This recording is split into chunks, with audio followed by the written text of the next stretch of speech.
And as we all know, consent is important. And the stream can hear us. Beautiful. Hello, stream. Awesome. So, Doc is coming, but he will be here in a little bit. Sin, you want to change your icon there, homie?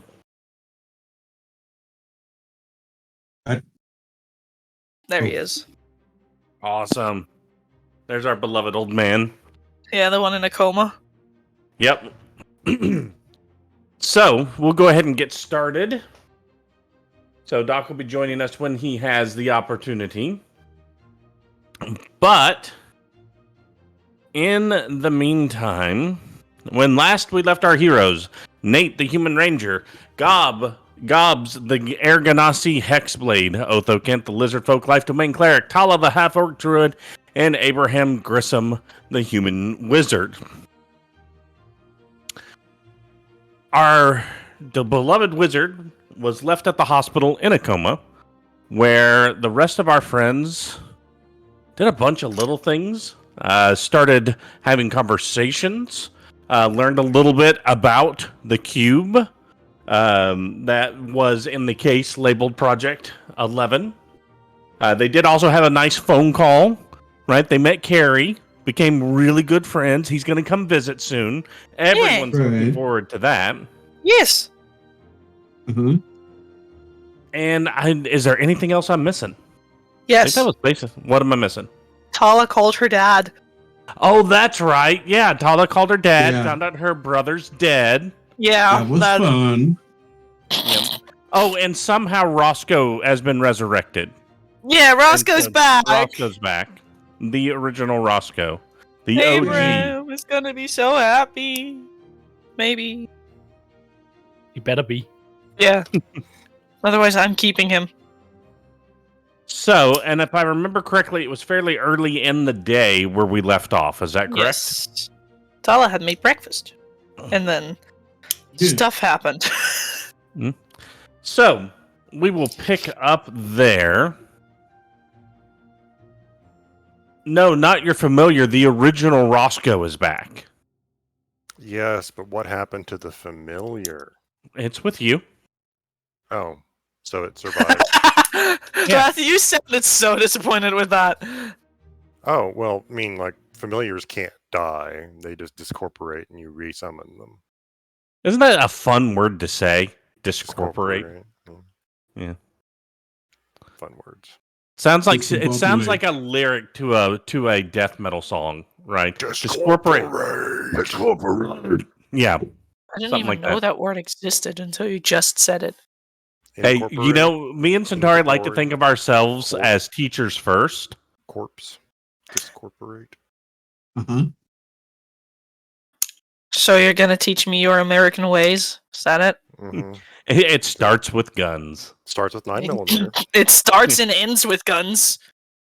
Look, all right. America did, in fact, start with guns. That's how it formed. Look, it's a long story. My dad boned his mom. Okay, it's a short story. My country rebelled against his country. Okay, yep, that's me. I bet you're wondering how I got myself into this situation. Record scratch. America. Fuck yeah. Sweet home Alabama. Nope, we're not going there. Yeah, I already went there. We don't go to Alabama. I actually lived in Alabama for a short amount of time. That explains so much about you. Yeah, but I don't even know my sisters that well. You disgust me. Now, it was funny because I lived in a town called Mobile, which is one of the major ports in the Gulf. And after the big BP oil spill happened, they had this reporter down in Mobile Bay, and she stuck her arm in the water and pulled it out, and there was oil all over her arm. And I was just like, see, this isn't a big deal, because I remember when we lived in Mobile, when you'd go swimming, when you come out, they literally had cans of mineral oil sitting out on the beach for you to get the oil off yourself with. I was like, the difference is we know where this oil's from. When I was there, we didn't know where it was coming from. We just assumed it was from all the ships. What the heck? Yeah, it's pretty messed up. Looking back on it, surprised that Soundscream doesn't have cancer already. Well, I do. I just, whatever. It's called a I family. I have offsetting versions, right? So they fight with each other, trying to see who's going to kill me It's like first. So- hepatitis C versus hepatitis B. Yeah, exactly. Oh, you're Deadpool. Yeah, something like that. Something like that, but not Do nearly as you attractive. regrow limbs too? No, God, I wish I did. My knee wouldn't hurt all the time. But That's because you haven't removed your entire leg yet. Let's find out. all right, come on over, Sin. I'll get the spells. All right, so- Ba-da-ba-ba-da-ba. As we pick up here, so it's morning. You finished the phone call. You're kind of dealing with all of that news. Othokent, Yes. I need a perception check. Oh no. But yes. Perceptiones. Here we go. Excellent. There is a knock on your door. Come and knock on my door. Sorry. Oh, fun. Who's that knocking at my door? I open the It's door. Pikachu! It's the tax man. As you open the door, you see It's standing. Pikachu. Jigglypuff. Yeah. Fuck! So as you open the door, you see standing there a disheveled, confused-looking old man in a hospital gown, holding a bedpan. As Abraham is standing in front of you. Oh no. Wasn't Gobx over at the hospital, or was that not yet? There she was, but then she got kicked out because visiting hours were gone. Yep. Well, greetings, Abraham. Oh, hi, Otho. Come in, please. No. Oh, okay. Shuffles inside. You're Am I also missing? you're kind of walking a little bit weird because you are indeed missing your left eye. Mm-hmm. Did you know that already, or I, as a player, knew that. okay? Nathaniel, go get some blankets. Okay. Yeah, sure. I'm And I'm going to going- assume that the Roscoe on my shoulder is like, I hear familiar voice. Yeah, you're very startled to see a raven that looks very familiar on Talah's shoulder, who is looking very angrily at the raven that's on your shoulder. That looks like a healthier version of the one that's on Talah's shoulder.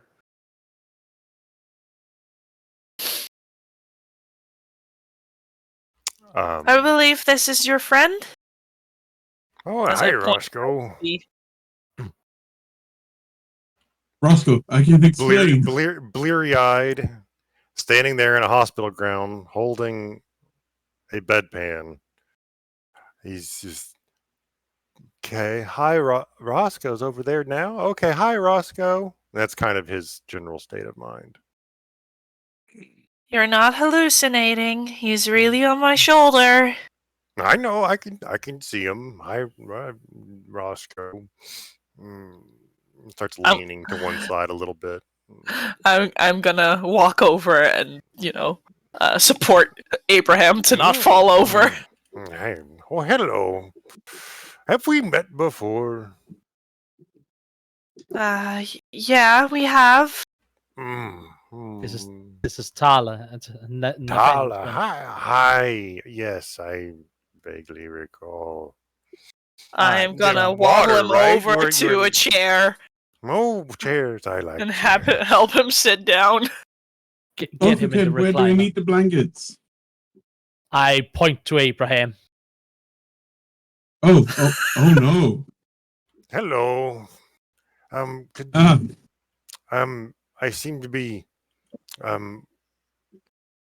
here. I hold Talah out my bedpan. Please tell me there's nothing in it. I'll take that. I grab the bedpan. Oh, you want it? Okay, you can have it. I don't exactly want it, but I feel like I'm the most qualified to deal with whatever potentially might be in it. So Otho has Abraham pointed certainly out doesn't know what's in there. And Othokent doesn't want to know if he doesn't have to. Whoever of the three of you who are involved in this conversation wants to give me a percentile check, let's find out. I wanna. 1, 2, 100. I want to roll the poop check. 4! Is there poop? Jigglypuff. It's it is not a It's Jigglypuff. Pikachu! No, it is it's Jigglypoo. it has definitely been used. More number one, not a number two. But there's not very much. Now, whether that's because it was not very much in there to begin with, or he trailed it from the hospital, that's indeterminate. But yeah. Hmm. Yeah, little bit of Abraham sprinkle in there. Well, Nice. not too bad. Thank God. All right. So, you two keep a lookout for Mr. Grissom for a moment. I am going to go and acquire him some clothes. Alright. And I'm going to head off and acquire him something to wear. I'm gonna take Roscoe off my shoulder if he allows me to, and then just kind of hold him in my hands up to Abraham so they can. Yeah, he would step off your out of your hands and go up and get on Abraham's shoulder, the opposite shoulder from the Oh, pseudo Roscoe. hey, Yeah. Roscoe. Oh, where's over? You're fast. How'd you get over there? I thought you were over. Oh, two. I'm gonna try Two? and take the familiar off of his shoulder. Abraham, you can tell me how that happens, if it happens. Being Gonna a gently try spirit bound to my psyche in a way to provide an empathic connection, I'm quite sure that Roscoe the Familiar is much more understanding of the situation than Roscoe the real Raven. Right. So Right, he so would yeah, let you. He would you cooperate. yeah.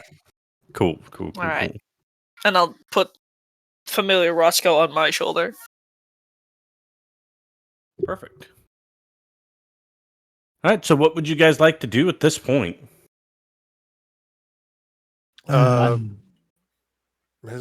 Gather his marbles. He's lost them. Have I lost my marbles? Lost my marbles. Have Would you you? had breakfast? I don't know. I can also make you a cup of tea if you want. Tea sounds very nice. I'm gonna make him a cup of tea.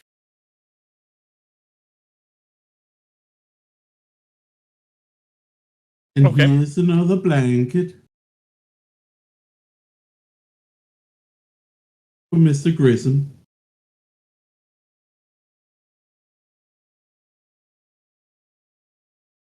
Exactly what I was quoting. Good sir. Mm-hmm. It's the best part of that movie. It's Toodles. Yeah. Yeah, at the end when he finds his marbles and flies again. Mm-hmm.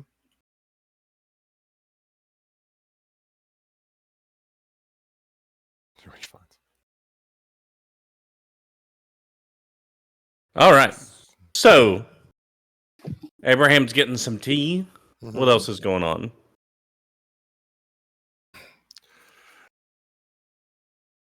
I went to I'm, acquire clothing for him, so Yeah, you're able to find. You've got suitable stuff, like some sweatpants and oh no, I'm They making hip grandpa. Oh Yeah. no! You come back with some flip flops, some sweatpants, and a Neap U sweatshirt. Neap you. Oh gosh. The Neap All right. University. So something can tell me you are quite discombobulated, Abraham.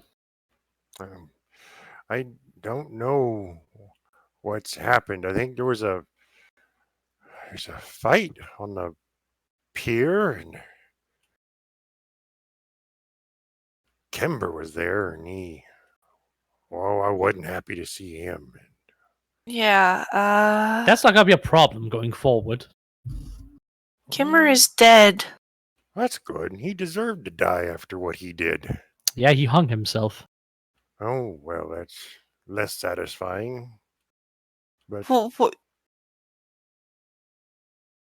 Right. Let's just say, Talah, there's some bad blood going on. But yes, Kemper is in quite a bad shape, considering he's not alive anymore. We went out to rescue you from, that ship stuck with all the crabs on it. Out in the bay. Yes, that's They where were delicious. The bastard was torturing me for information. I didn't have Yes. it. I didn't know what he wanted to know. And I wasn't going to tell him what I did know. Fair enough. Well, we grabbed the thing to potentially exchange for you, but wasn't needed. We fought some crabs, went over to rescue you. However, we have learned something quite disconcerting. Hmm? There's some fancy pants from the city called Kerry, I believe, that is going to come and claim the project, or at least try to. What is that? What are they going to take? I'm going to take out the cube. This. I don't even know what that is.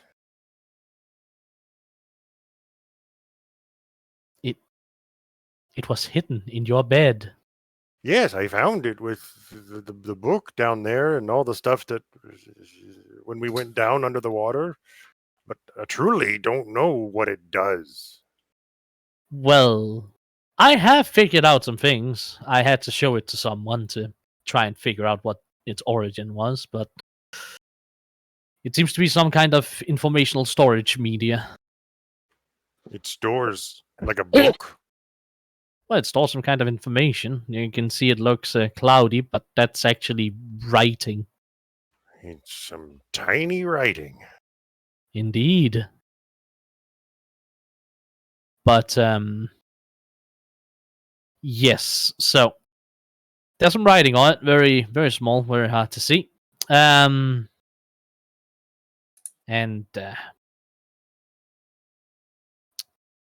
well, I figured out someone who might be able to help us figure out what it says. Okay. And when are these people going to be here? I believe it was a week. I looked to my teammates. About. Yeah. Well, that's how long it would take a ship to make it from the city to here. So you don't necessarily have an exact time frame that Carrie's coming, but he could be there as soon as a week. Yeah, I mean, he did say he still had to arrange for something on the phone. So, about a week. A week or two. Well, let's just make sure we're ready within a week. Hmm. Best just be prepared for whenever he does show. We could leave. We could.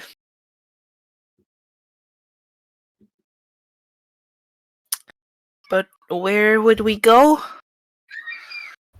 I mean, we do have our lead.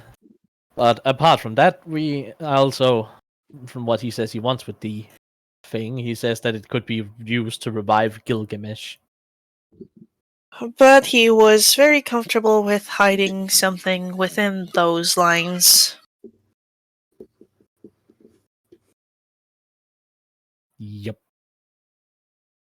I mean, a man like that doesn't seem like he's just gonna bring back Gilgamesh for out of the good of his heart, let's say. I couldn't agree more. And magic like that doesn't come free. There's always a price to be paid. Balance Indeed. and all that. And so while we were out at sea too, we managed, while we were out at the boat, we managed to, find Roscoe, or he found us. Yeah, he's a nice bird. Yes, he's always been by my side. Though I will also tell you, you have lost an eye, and I am not going to be able to fix that anytime soon. I know. I watched him take it out. So I still have it if you want it. He kept it? Well, he put it on a jar in your shop. Yeah, sort of- he Messed up warning. Oh, a warning. Yes. Kimber would do something so crude. But yeah, I have ordered a glass eye from the university for you, just in case you want something to put in the socket. Yeah, time will tell. You make do for the week All right. till we deal with whatever this thing coming is going to be here. Yes, but from what I've been told, there's a Mr. Dryden in a town called Burcoin that could help us figure out what the what do you call it? Project 11 actually says. Okay. So how do we get there? We'll have to charter a boat. Do we have enough money? Um, I've always had to save up quite a bit to be able to charter the trips I did. I mean, as of currently, I have a decent chunk of change in my back pocket. Good. Have Good. some. I'm going to ask the DM nicely here, what would it cost to charter a boat out there? For you guys to charter a boat to take you to Burcoin specifically, just passengers, not taking any types of shipments there or back, would be about 1,800 gold. Yeah. Now, one of the things that is common to do is people will find a merchant ship that's already making a trip to someplace they want to go, and they will either hire on as deckhands, or some of those do have passenger spaces, and usually those are considerably more affordable because it's basically your extra money for them on a trip they're going anyways, right? So it'd be like, 15 gold each for a room on a ship that was already going to Burcoin. Hmm. But we can't work as deckhands. We don't have license. That is a downside. So, but like you could buy passage as a passenger on one of those ships for like 15, 20 gold a piece, depending. But the downside is you don't get to determine when that ship leaves. You have to kind of wait for its schedule.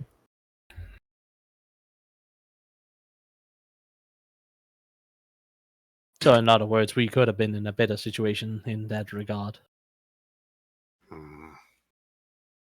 Yeah, but you guys haven't looked into when the next Burcoin, because it's not a common travel, right? Because a lot of the travel is your ship's going somewhere, like taking some of the products, like the kelp beds, the fish, the different things. You guys do make salt is a big thing. Is this with the water distillation process that you guys do for water? One of the natural byproducts is salt, and you guys ship that to the mainlands, right? So a lot of the shipping is your ships leaving, going to a port to sell stuff, and then coming back with goods. Burcoin's a little bit different because they only send a ship out when somebody from Neap has ordered something. So they don't really buy a lot of stuff, so it's not your ships going there and then coming back, it's them coming and going back home. Yeah. Does that make sense? Because Burcoin, because you did a history check, and it's very much a mining, mineral, steel production, that kind of stuff. So they like produce raw metal ingots and things like that.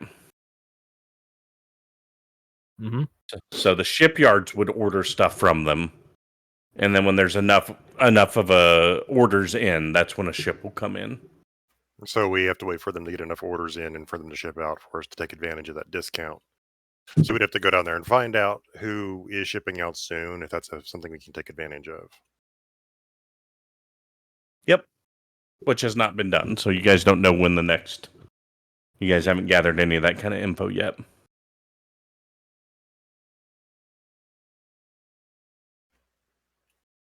So yes, we're missing quite a bit of information, if nothing else. Well, we can try and figure it out. Definitely. See if there's something that leaves in the next week. Why don't you two go and see if you can find anything? I'll stay here with Mr. Grissom to make sure he recovers.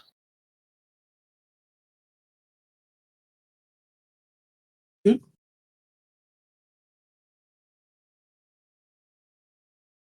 All right.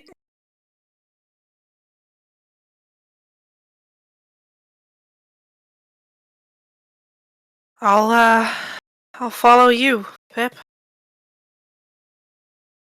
And I guess give a message to Gobx.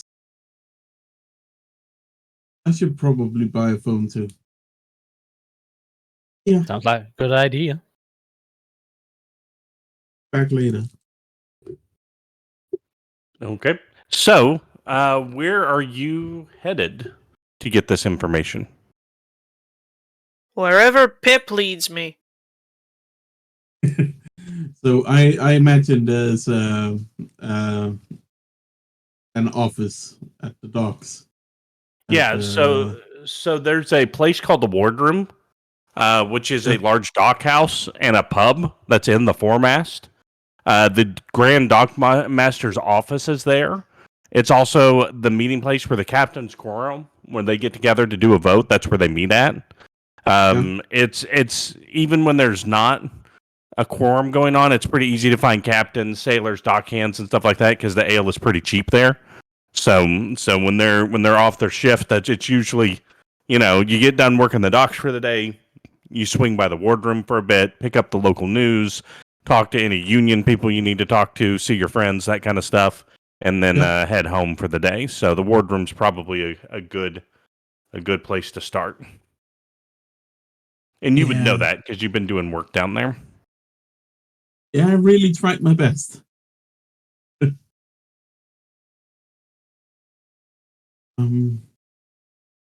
let's go over there and we can check out the ledgers and talk to some people and see if So this place right here, this is the wardroom. Yep.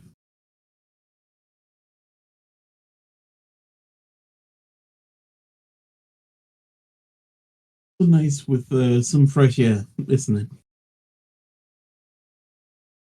Yeah. I suppose. So Roscoe with an E and Roscoe without. Yeah, just whatever. It's funny. It's good. You can name them whatever you want. So yeah, you're able to get down there just fine. It's a little awkward. You haven't spent too much time in here simply because, you were never part of the Dockhands Union, so you didn't get to do a lot of work down here. So as you get there and you're going to start trying to poke around to try to find out, I would like an investigation check. Yay.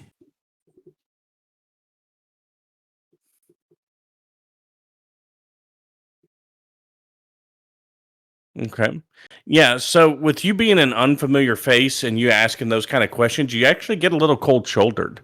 And you're struggling to find anybody who's willing to talk to you about that kind of stuff.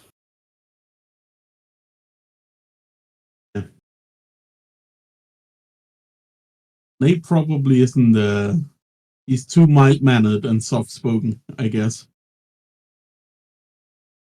Mm-hmm. Well, there are the ledgers, I guess. We can try and see those. Or do you want to try and lead the word, Talah? I'm not that well conversed either. You know this. Yeah, but no, a friendly face. As in, and all that. if I don't get what I'm in, want to start to get rude. Ah, Might actually help in this case. Unless you want me to try, I mean, might not better your reputation around here, but I mean, it's already ruined. All right then. Hey, you! Hey, you! Who you hey youin'? You. Well, what? My friend has a question. So? Well, We I'd all like for have you to answer questions. his question. Well, I get out of it. How about a gold piece? Oh, well, yeah, I'll answer a question for a gold piece. Well, Pip, go for it. Yeah. I actually forgot the name of the place. Bearcoin. What? Bearcoin. Urcoin. So we are looking for a ship. There's one That's out going there. to Berthon. Berthon? I don't know. What? I'm not that drunk. What? Help, Burcoin. Urcoin. Oh, Burcoin? Why you wouldn't go to a place like that?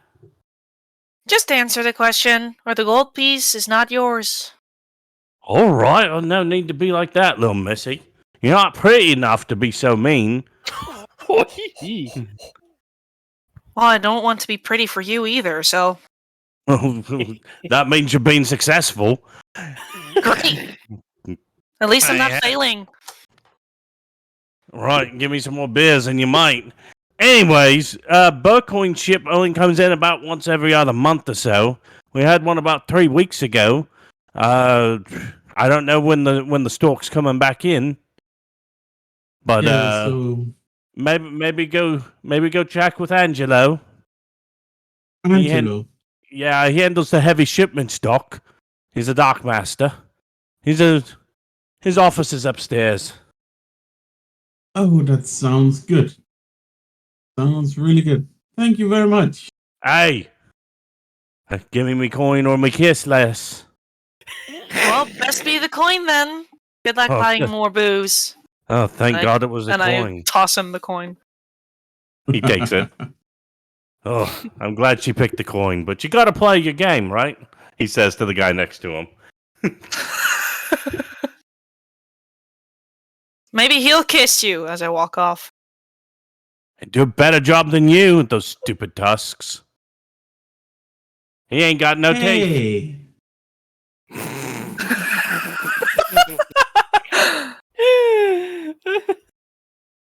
He's in. Come on, Now he Pip. needs to prove it.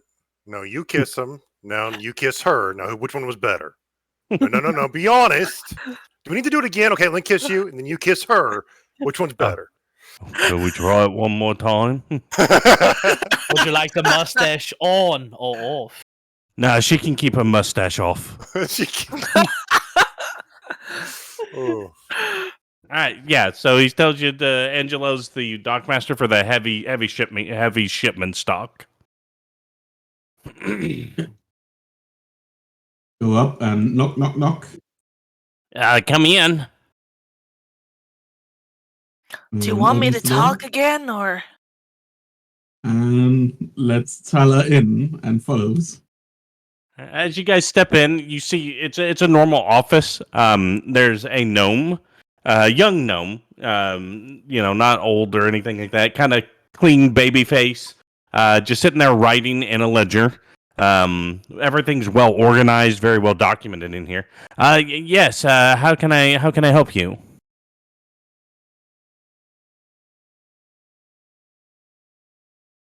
Well, we were wondering about a ship that might be coming in soon. Okay. Are you wanting to ship something in or ship something out? Looking I'm- at Pip here.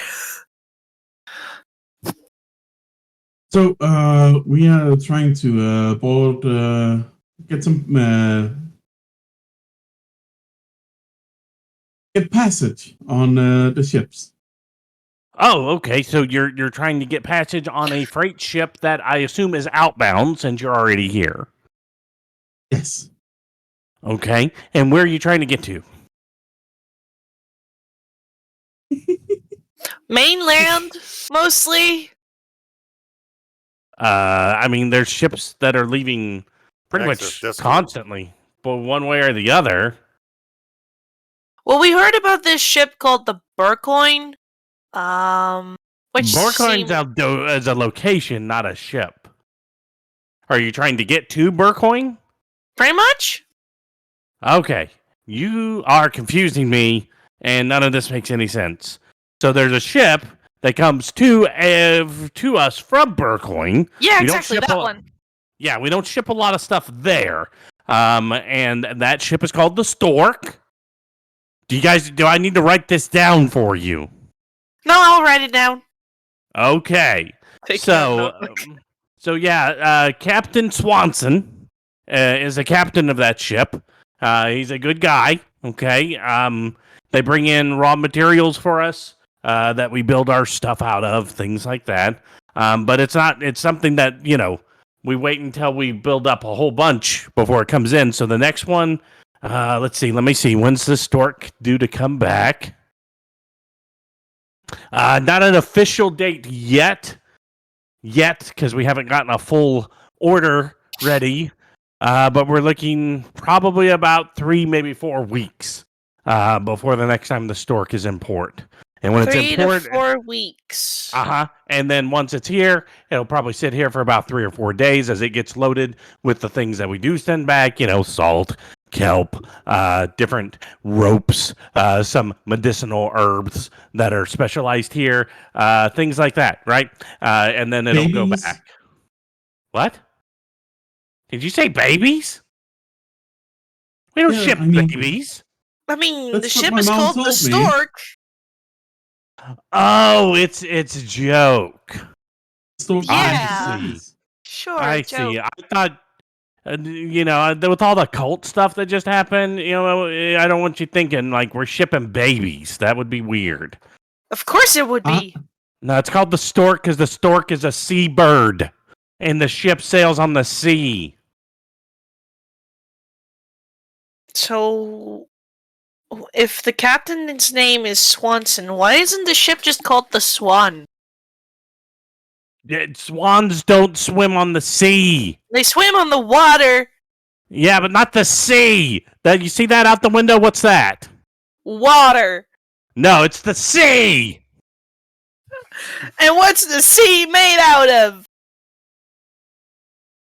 Whale semen. I don't know. Water. Ocean. Look, You're not helping. Look, ducks float, so ducks are lighter than water. So she weighs the same as a duck. Fuck. Then she's a witch. Banana. Right. So yeah. Okay. So either way, it'll be here in about 3 or 4 weeks, And then leave in about 4 days. Yes. Do you want me to put your names down? He only has like five rooms for passengers. Or are you guys wanting to sign on as dock hands? Are you guys licensed? No, unfortunately. Okay, so it's not going to be passage. dog Alright. hands. So it's he How charges would one become licensed? work on the docks for about 3 years. Okay. Yeah, that's not happening. I just failed mine. Oh, good. You're one of those. I'm glad you're leaving. Here, do you want me to put Hey, your I names tried. down? Mhm. I mean, we first need to talk to some other people that might want to join us as well. We're kind of with like a little group. All right, it's 20 gold per person. All right. Writing it down. 20. That's what he charges. Right. And there were like 5 rooms, you said? Yeah, but you guys would only probably get 2 of them. Yeah, but at least we know there's 5 rooms available, so we have some time to even discuss this before all 5 rooms are That's gone. that's how many he has. I cannot disclose to you how many other people are already signed up for that potential trip. Wait, but you want to put our names down. So don't you Uh-huh. already have like other names written down for other rooms? I cannot tell you that information. I could only tell you if it was fully booked. Is it fully booked? Well, I wouldn't be taking your names down if it was, now would I? Is it Exactly. partially booked? How Look, much you're of a asking a whole percentage? lot of you're asking a lot of questions that I don't think I have to answer. I mean, it would be very kind of you to answer them. It would, but it'd also be kind for me not to call the yardarms. Really? Is it that bad that we're asking questions? Yeah. Oh. We are asking questions for free. That is part of it. I mean, we can pay for the answers, but wouldn't that be like bribing or something? I'm not giving you the answers even if you try to bribe me. Um, I'm What if we I'm not successfully trying to. bribe I you? am literally asking whether paying you to answer questions like this would be considered bribing. Yes. Okay. Now I know. I'm trying to learn the customs of Neap. I haven't been here very long. That's evident. Well, I I'm guess not that's a sure good that- thing. Is there anything else I can help you with before I have somebody throw you out of my office? How I mean, much we for can walk. chartering? You want to charter a boat?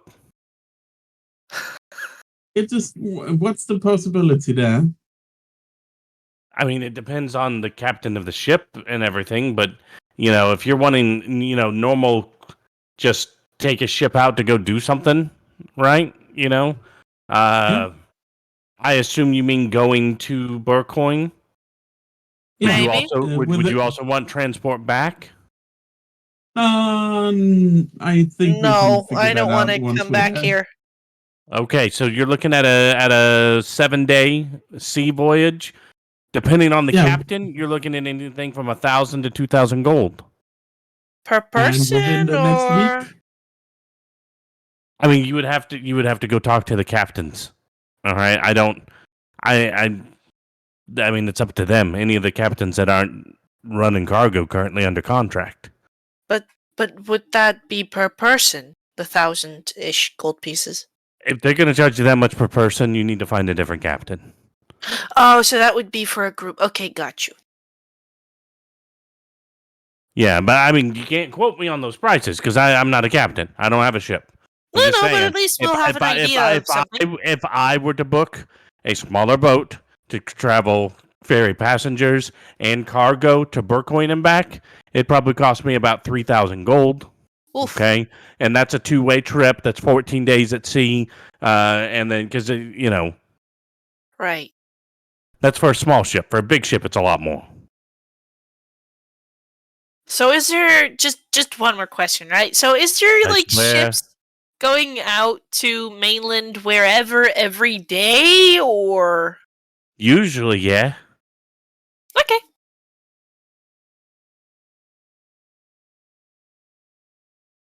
All right, that's all the questions I have. How about you, Pip? So, how heavy is the punishment for being a stowaway? Pip. Well, it's just a Eh, question.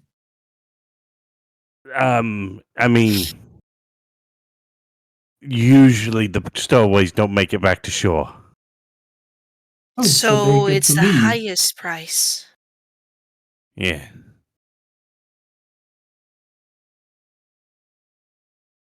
So they make a stop somewhere and set them off.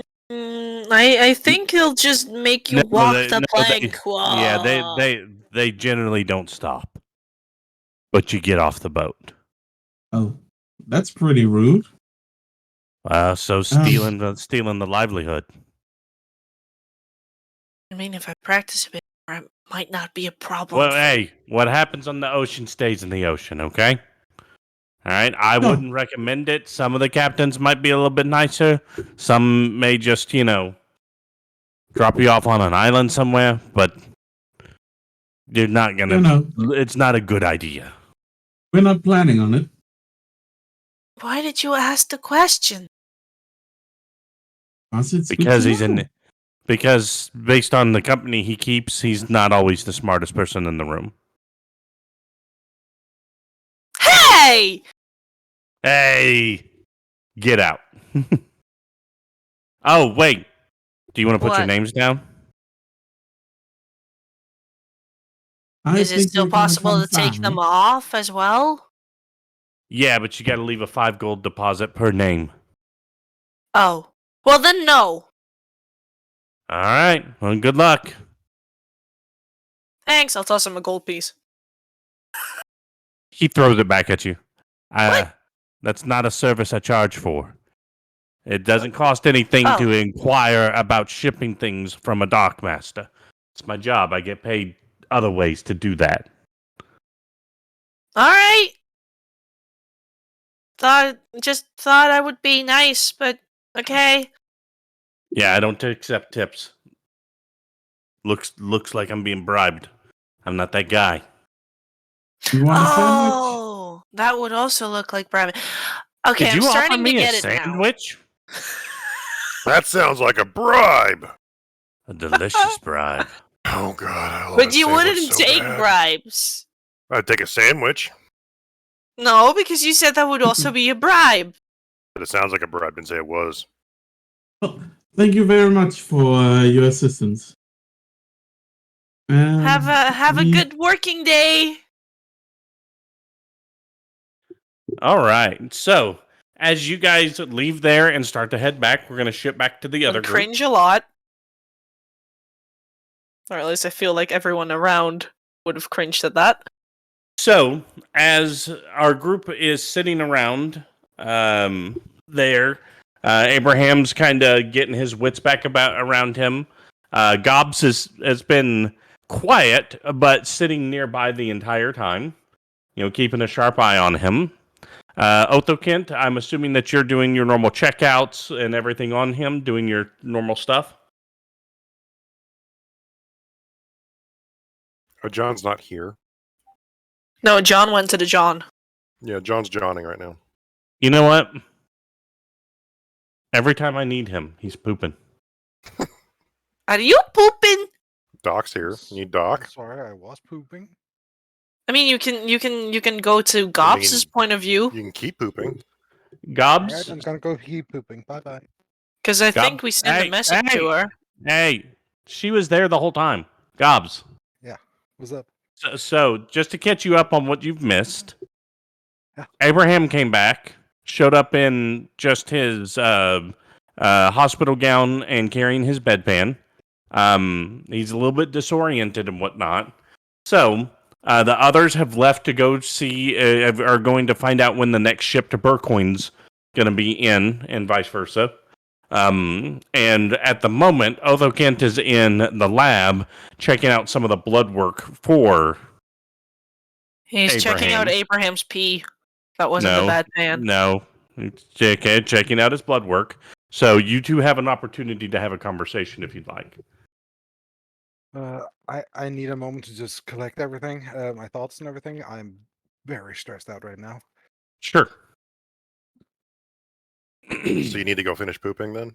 No, I don't. That was Okay. very poor attempt at a joke. No. Sometimes pooping helps with the stress. Get all that shit out. Release tension. Jeez, Although dude. stress pooping is not fun. No, it's not. No, that's a blowout scenario. You don't need a blowout. And I probably shouldn't talk about what's been going on because we're on stream. So Yeah, it's all good. Yeah. It's all good. it's not. All right. So, Abraham, tell me a little bit about how you're feeling. Back with the group, the different revelations, dual wielding Roscoes. What's going through Abraham's? Roscoe's akimbo, if you want to go there. Yeah. I mean, Roscoe's an old is a antique term for a handgun. Yep. Which is the main hand one, Roscoe. and the offhand one. Roscoe. Roscoe. So, how's Abraham feeling about everything? He feels kind of, to put it into player terms, he feels kind of like Dorothy's house. Caught up in a whirlwind and dropped. And he's just kind of sitting there going, the hell just happened? Because It's one of those hard reset moments when you get knocked out like that and you go into a quote unquote coma for a little bit and you wake up. His perspective is shifted a little bit. He's got no idea what's actually going on anymore. His handle on what's going on with him post ocean voyage, post magical powers, post all this stuff. It's just been a whirlwind of activity, and he's just kind of calmly taking in the small moment of, hey, I'm alive. Hey, Roscoe's alive. Hey, I'm just going to sit here and talk to Roscoe.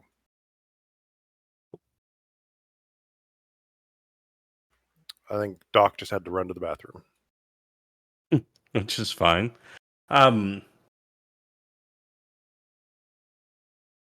So let me ask this: when did your character just put the cube away? Had he been looking at it? Had he been experimenting on it, or anything like that? He would have examined it, but it's not like there's a ton of magical knowledge locked away inside his brain to know what kind of experiments he can use without destroying it. There's only so many firebolts before something gives up the ghost, Yeah. So it's not like I'm going to shoot it. I'm not going to, exercise the magical spells on it. So he was going to put it away until he had the opportunity to know more magical lore, arcana knowledge, to be able to study it. And things just never really seemed to allow him to do that. So it's just been kind of in the background, put away. He would have looked at it, held it up to the light.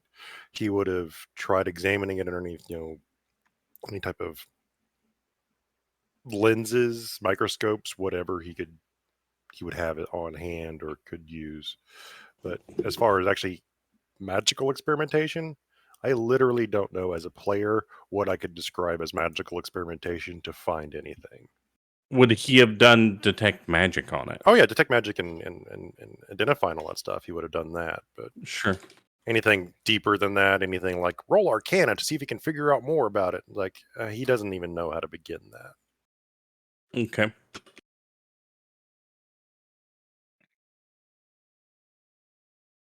So yeah, he would have been he would have detected magic on it to find out what kind of schools of magic were involved in its creation or still lingering on it, and he would have identified to try to figure out its properties, its purpose.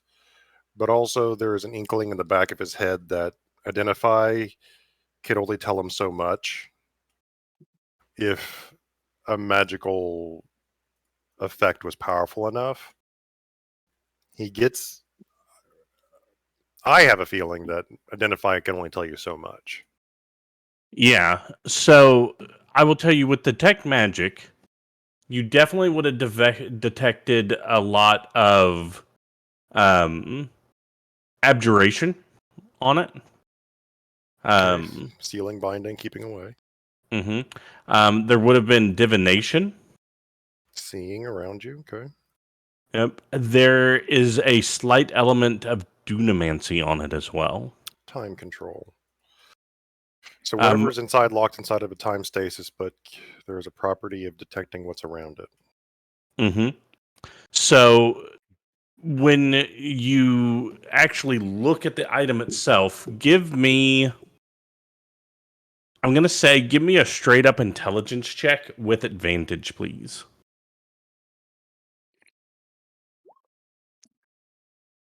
So with all the years you've been looking at junk, you've looked at fake gems, you've looked at real gems. So what you understand what you're looking at here as a material component. You would have known this. It is an artificially created sapphire. So no colors, no distortion in it whatsoever. It's like pure sapphire glass. So incredibly it's a clear. phone screen.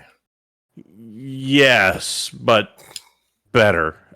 So your knowledge of that is like, okay, so this is about the hardest substance in existence, right? As far as making something combined with all of the magical influences that you've seen there.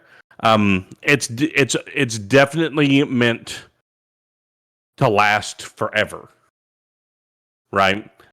So that's what you're seeing. You're seeing a lot of, okay, it was physically made out of the most durable stuff. Then magically, it was reinforced. There are things stored in here, knowledge-wise. So when they start saying, hey, it's some type of media, right? When that hits, you're starting to put this in. Okay, so they physically started with the toughest stuff possible, magically reinforced it, magically and technologically encoded information here, and then sealed it in some way with to make it even more immune to time, right? So it's almost like it sits slightly outside of our normal time flow. So this is all screaming to you. Something important was put here and then magically reinforced to make sure it doesn't go anywhere. Not like necessarily keeping people out, just making sure that it'll last, it'll endure. Does that make sense? Mm-hmm. So you would be able to gather all of that. It's a holocron. Yes, it's a holocron, but better. What? It's a Sith holocron. Damn, son. No, it's a sapphire. It's blue. It's Jedi. I bled the crystal. It's what turns red. Thank you. Oh, I didn't know you did anything red to it. My bad. Oh yeah, I read up on it real good. Doc, are you prepared? As You prepared as still- I'm gonna be tonight. Yeah. Okay. All right. Do you have anything you'd like to say to Abraham, who you've been just last night? You were there until they threw you out of the hospital, and then he showed up this morning. So,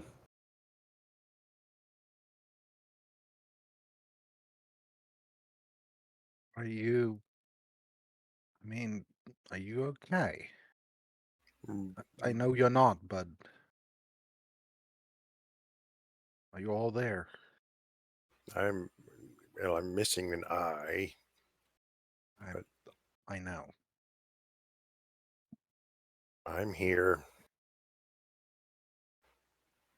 Just don't know what any of this means anymore.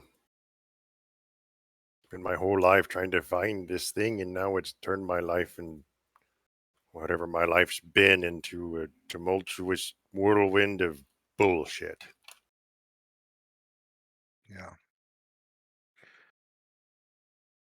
I'm sorry I weren't there to protect you. It's not your fault. No, I should have been. Well, I don't think that you should blame yourself for what befell me. I think that what happened is a culmination of a great many circumstances. Some that were pushed upon us, some that I pushed upon us, and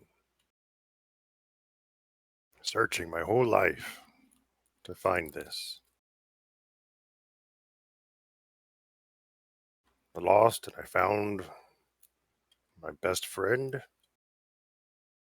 I've turned your lives into, I don't even know, tortured and left for dead. Yeah. Saved by you. All of you. Otho's the one who kept you alive. We just killed Yes. things in his way. Well, yes, but could Otho have done anything without you? I'm sure he could. He's a capable man. Yes, but could he have? Think. All sorts of possibilities and probabilities play out when you remove variables. I don't know. There you go. The most honest answer you've given probably in your entire life.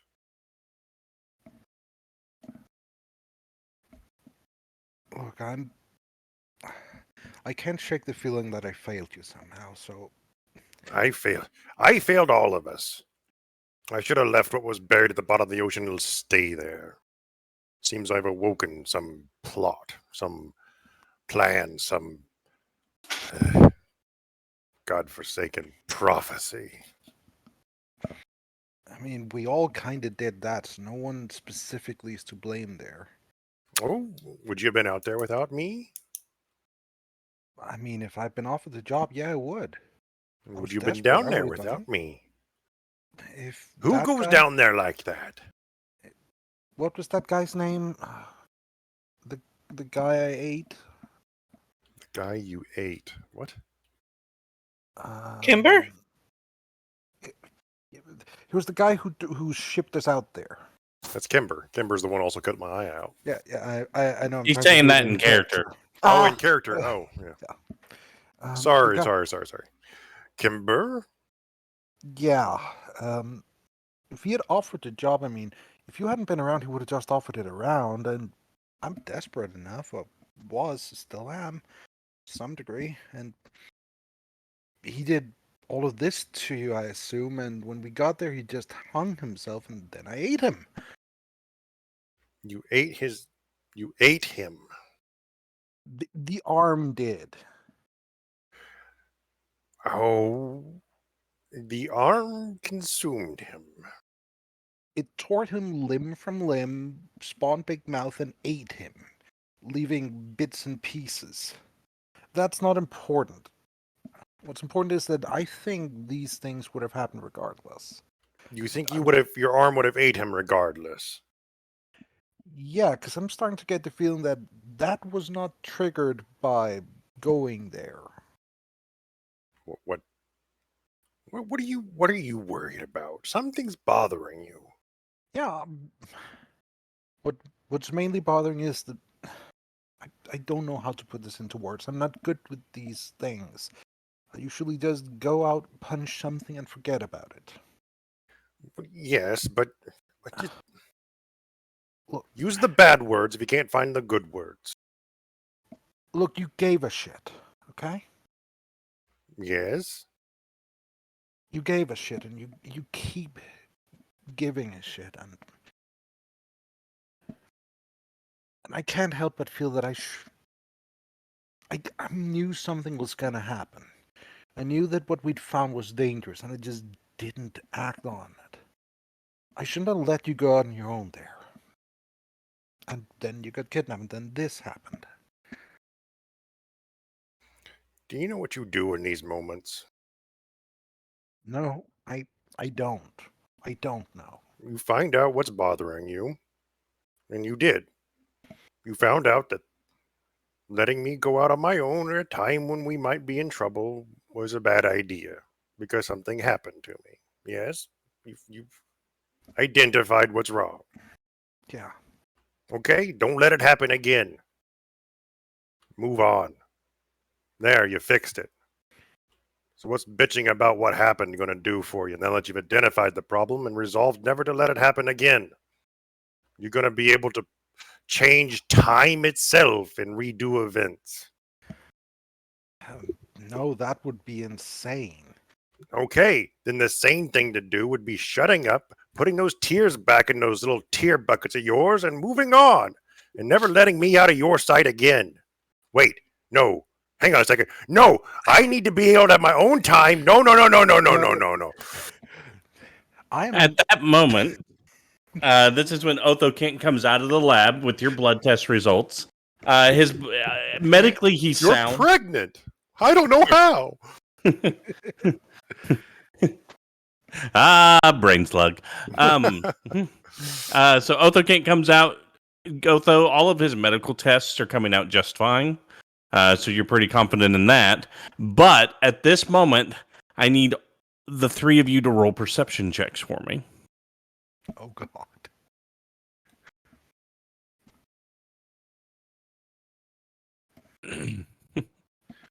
Please load. There we go. I see everything. I see Othokent. Hi. Nice. So Gobs, you're still having your such a big internal mental debate. You're not really hear anything.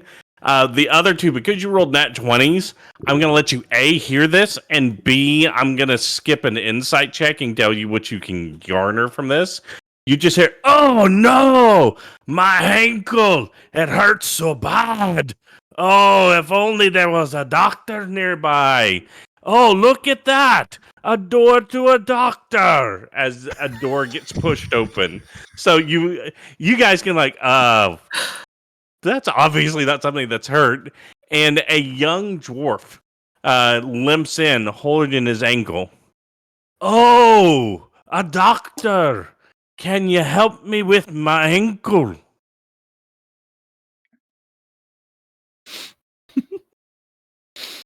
You know I'm not what? the doctor. Oh, okay. Sure, of course I can. "Can we meet in a private room, sir? I don't want to have my wee little hammer hanging out in front of the young lady there." I lean over As- to Talah. As a note, Talah's not there. As No, a it's note, to Gobs. as a Gobs, note, as a note, this is an officer. It's a one of the stays. Oh my god. So it's a police officer. One of the I lean- stays. I lean over to Gobs. Remember what I said about keeping people in sight? Yeah. Yeah, don't let them go. Talk alone.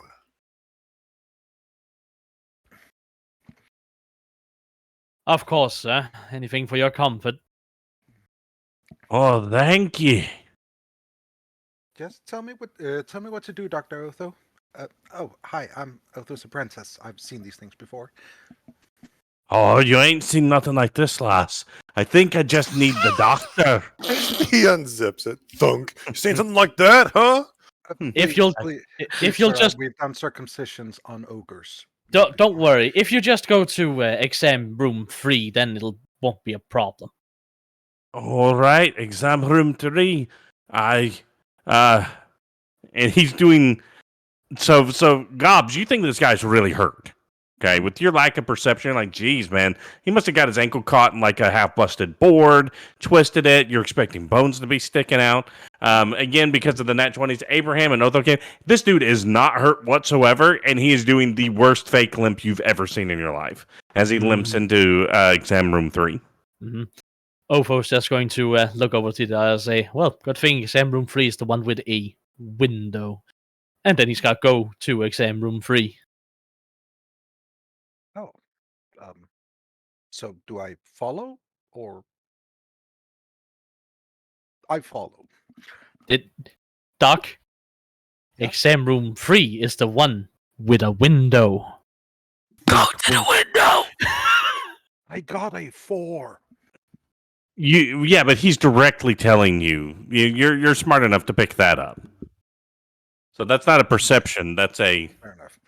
I'll give you that. Okay, in that case, then yeah, I'm gonna head towards that window thing. Nari, stop metagaming, or I'll mute you. let me give the hints.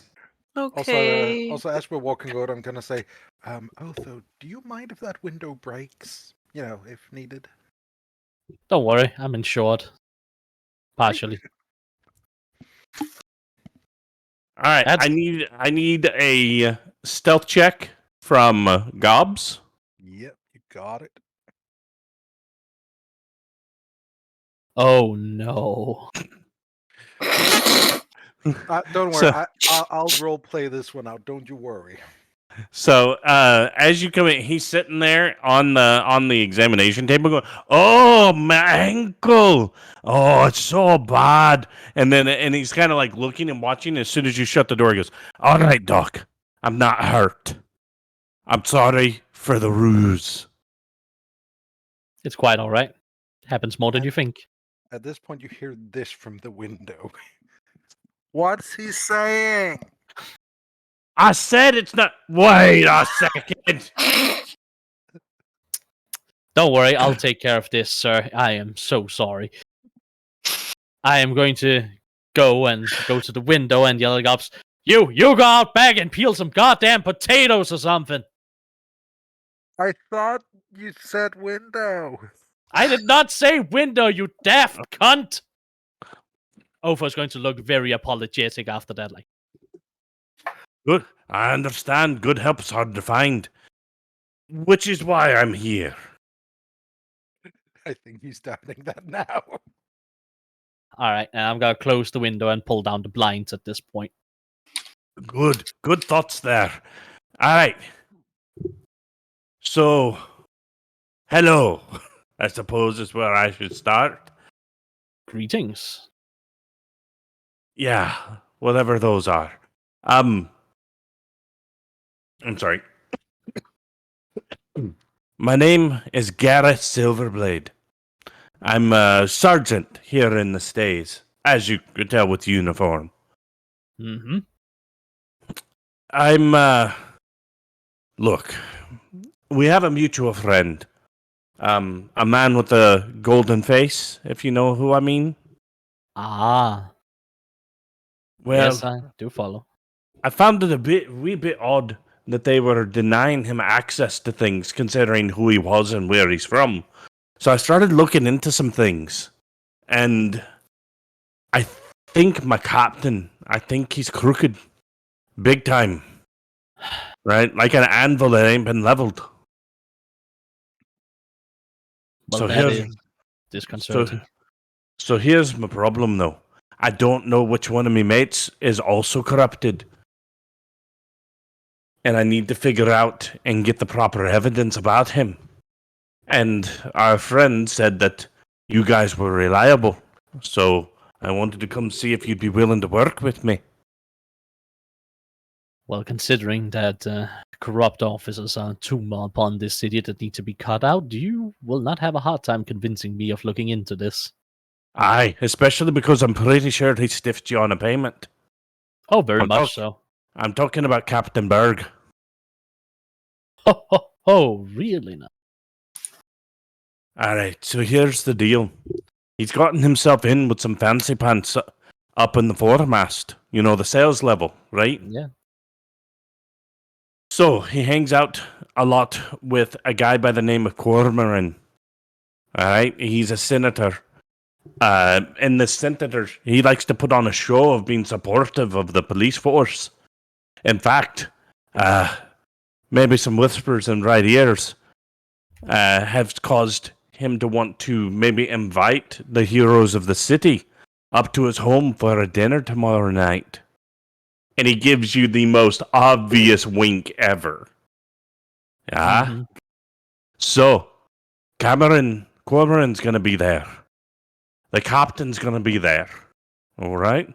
Maybe with them both being there, you can figure out what they're up to. And get me some evidence and help me figure things out. I got a note recently. There's a he kind of blushes a little bit. He goes, "There's a cute little gnome who works for Cormoran, and me and her are on good terms, if you know what I mean." And she said one of her co-workers, somebody she knows in the house, may have some information that'll help me. And I'm a bit worried about this. I don't know who this informant is, but I'm hoping you guys can maybe figure that out, help me protect them, and maybe get me the evidence I need to take this bastard captain down. Well, considering how he's been acting lately and that he did indeed stiff us on a payment we did very much need, then yes, I will So do everything I can. here's where this gets a little tricky. All right. Thorn's Shadow Strike's going to be there. And it may be hard to get things around a guy like that. And you can do a history check to see if you know who that is. Also, Admiral Horngold will be there. And that's going to be interesting. Plus some other senator from the course sale that I don't really know. Although with the 15, I'll give it to you. So Thorn Shadow Strike is one of the members of the Tri-Sale. So the Tri-Sale just as a reminder, is a group of captains that are the so they're retired captains, and they're elected by the mainsail to act as judges for the city. So he's one of the 5 judges of the city. The things you would know about him is that he's rumored to be kind of a shady dude. His ship was called the Shadow, and nobody really knows what he shipped.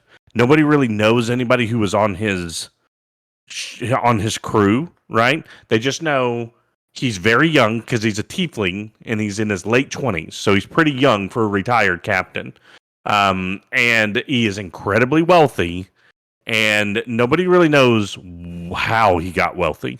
They know he did stuff on a ship. There's lots of weird rumors about him. Some people think he started the Shrouds, which doesn't make any sense because the Shrouds have been around for longer than 30 years and he's not even 30. But things like that, right? There's something weird about that dude. The other name he mentioned was Admiral Horngold. Admiral Horngold is an Aarakocra. His name is Bendil Horngold, and he is the admiral of the corvettes. So he's the highest ranking police/military person in the city. So he's going to be there. Thorin is going to be there. The captain's going to be there. The senator in question, Cormoran's going to be there, and another senator from the course sail. So remember, there's kind of 2 different houses for the main sail. There's the I'm trying to get my notes. Where are they? So there's the main sail, and then there's the course sail. The course sail is elected by the captains. So where the main sail is elected by the people. Ah. So 2 different parts of it. So main sail and the course sail. So I'm sorry. The course sail is elected by the people. It's the people from the square sail that are elected by the captains. So there's a member of the square sail who you guys don't know who that is, and then Cormoran, he's from the course sail, so he's elected by the people. So they're all going to be at a big fancy party. And he goes, "Your invite's probably coming this afternoon. Cormoran wants to make a show of acknowledging the help you've done. He's been pushing a lot lately for more funding for the stays and for the Corsairs, but truth be told, his family owns the docks and the forges that make all the weapons and all the ships for the Corsairs. So, he would stand to make a pretty penny from that type of activity." Definitely. "Anyways, how's my ankle looking, doctor?" He says incredibly loud. It is looking quite a lot better after I've treated it. Make sure not to put too much weight on it. And take Maybe I'll go home and take the afternoon off. Definitely, you should take the rest of the day off. Just for safety. Excellent. I'll be leaving now. Yes. It's subtlety is not great. There's no subtlety. He gets up and walks out normally. As he walks out the door, this is where Talah and Nathaniel will come back in. So you guys, a dwarf in police uniform exits the door right as you guys are about to come in, and he's just like, "Oh, excuse me, lady, lad." Not a problem. Good day, sir. He seems very pleased with himself as he's leaving. Have a good Hope that day. was just. Yeah. I hope that was just a patient. Who knows? Gobs, you're doing an excellent job of peeling what you believe to be potatoes. Yes. Let me guess, they're carrots. No, It's, they're yams. peeling what I believe to be potatoes. It's right. Abraham's eyeball. What is he peeling? You'll find out, maybe. All right. Abraham, period. So once Ofo is sure that the weird dwarf has left, he's going to come out and say, "All right. So, everyone get around. What do I do with the potatoes? As a note, Those he are- smells awful as he has been peeling an onion with a potato peeler. That is not a potato. My eyes. Aren't you supposed to get potato sweats? Oh, that's an onion. Potatoes. Please put them in like a thing of water so it You'll- stops stinging. And you also only sweat from potatoes if they're green. I mean, we ate green potatoes a lot. They were cheaper. Those were grapes. Your mashed Ye- potatoes are horrible. Dear Lord Please. Gobs, remind me to take you to a restaurant at some point. I've been to one. Your food's Uh, horrible. I don't believe it was any kind of good experience. It was It with that. hurts. It was with that that constructed guy. Oh Which yeah, has that not was. stopped Yeah. peeling, by the way. Stop! Grabs the gosh darn onion out of her hands. All right, fair enough. That was good food there. Still, we need we need to make sure you don't eat It terrible was. I things didn't eat a like bite. that. We're definitely teaching you about dietary and such. I can teach you about vegetables. Look, I know meat. Like I mean, said, how I good can you- teach you about vegetables. For some reason, I doubt you, Gobs. But anyways, Vegetables are yucky and come in cans. no. Also, they're too expensive. No. There's a No. lot you can just gather in nature. I feel so bad for you, Gobs, but still. All right. So whatever je ne sais quoi and coolness I just tried to have has disappeared. So who wants to take down a corrupt police captain? All of us. Okay. Okay. Did he You're about- seem above board? I mean, how's his ankle actually? It's fine. Oh, I good. took care of it. But that fellow, he has offered us a job.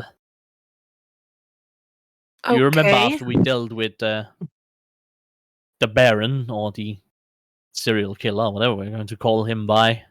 No. Oh, well, I recorded it in the news. I can show you later. Okay.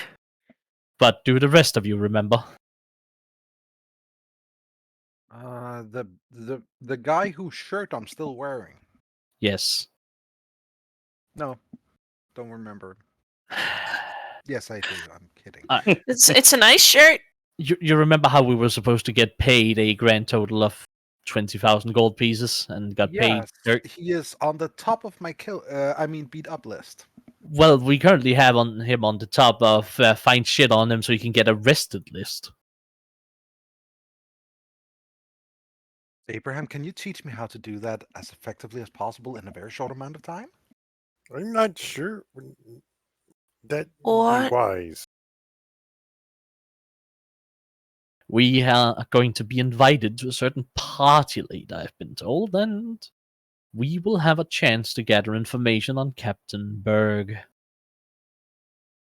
Oh God, I need to go shopping.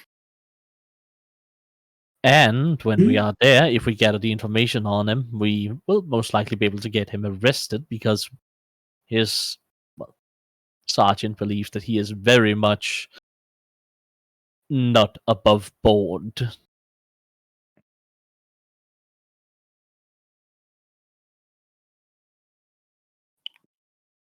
And being completely honest, I don't care too much about material wealth, but if I am offered payment, I would like to be paid it.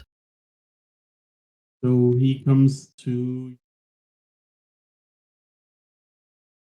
Both Captain Berg, a senator called Quarmarin, as well as Fawn Shadowstrike and Admiral Horngold will all be at the estate. We are to locate a gnome and her informant friend, and they are going to share with us juicy details.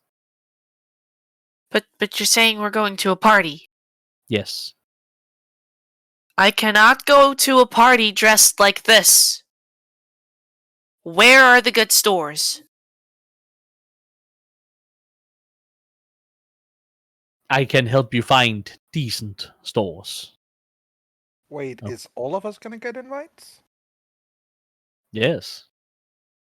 Does that mean my warrants have been pardoned? Might be able to bring Let's hope plus so. ones for those who don't get an invite. I mean, I wasn't there before. Do they even know that I'm here? That's I'm also sure we'll be allowed to bring a +1 in worst case scenario.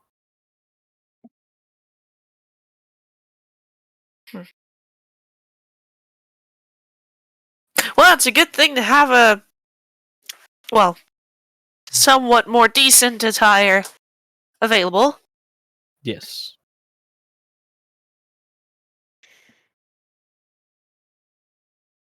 But So we this are is gonna be like still... the scene from Firefly where she goes out and gets that pretty dress. I don't know, I've not watched Firefly. Nah, it's the Princess Diaries. Oof. And here I thought I liked you, John.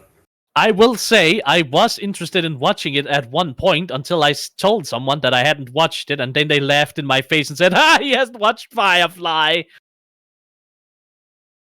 And Yeah. then all of a sudden my interest just, I can understand that. You should Mhm. still watch it because it's very good. Anyways. It's just a makeover from the Princess Diaries. Yeah. Trying to look up Kaylee's dress. But yes, let's do our best to try and acquire some slightly better finery when we get the invitation. Mm-hmm. What's wrong with the way I'm dressed? Sitting there He in says wearing sweatpants and hospital gown, ass hanging out. Yep. So, I know you got me close. I'm just joking. I'll fast forward a little bit here. So a little bit later that afternoon, a courtier does show up with an official invite to dinner at Lord Cormoran. I'll give you that spelling real quick. Here, I'll actually in the channel just so you guys have it for your notes. Captain Burge. Ew. Shadow Strike. I called him Cormoran. Shadow Strike. Oh, cormorant. I thought they were saying cormorant. I was like, he's a bird. Bendo Horngold is the admiral. Hornbill? What? He Just bird is. names. Shut up. And then there are other people you don't know yet. So I'll put their names in when appropriate. But yeah, it's kind of a gilded letter. It says basically you're officially invited to a celebratory dinner tomorrow night. This letter will serve as a pass to the forecastle, which is the official name for the sales level. You guys always call it the sales level. They always call it the forecastle. And directions on where to get there. Dress is formal but comfortable is how they note it. And I feel like it's not going to be comfortable clothes at all up there. yeah, that's up to you. And but yeah, and that's basically it. So it was a half elf who brought it and goes, "Hey, here's your letter. Thank you." It's just like a postman stopped by to drop it off. Mm-hmm. So you have until tomorrow evening to prepare. What would you guys like to do? I want to buy a dress. Is it one for each, or is it like Othokent +1 or something like that? It's Othokent and Associates is how it's listed. Right. Okay. Because he's the only one with an actual job. And address. Oh. What was the dress code again? Formal, Formal but casual. comfortable. So formal. Yeah. Ignore the second part. It's formal. I don't think I own anything like that. Yeah, that's why we're going Well, to get I'm something taking like you that. with me. All right, mean- so group shopping trip. Yeah. So we're gonna say it's Otho who does this direction, because he would have had to look somewhat decent for his different clinicals and things like that. So here in the middle of the main mast is all the different shops and whatnot.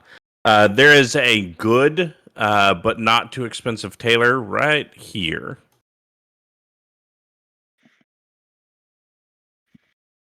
Then that is where we shall go.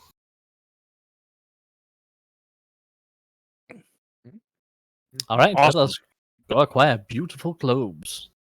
Excellent. So the name of the tailor is Jean Pierre's. All right. As you guys walk in as a group, there is a air ganassi standing there and goes, "Hello, what can I do for you?" Ugh, look at your clothes. I know why you're here. I'm Indeed. not wearing any clothes. That's the Here's why I'm problem. here.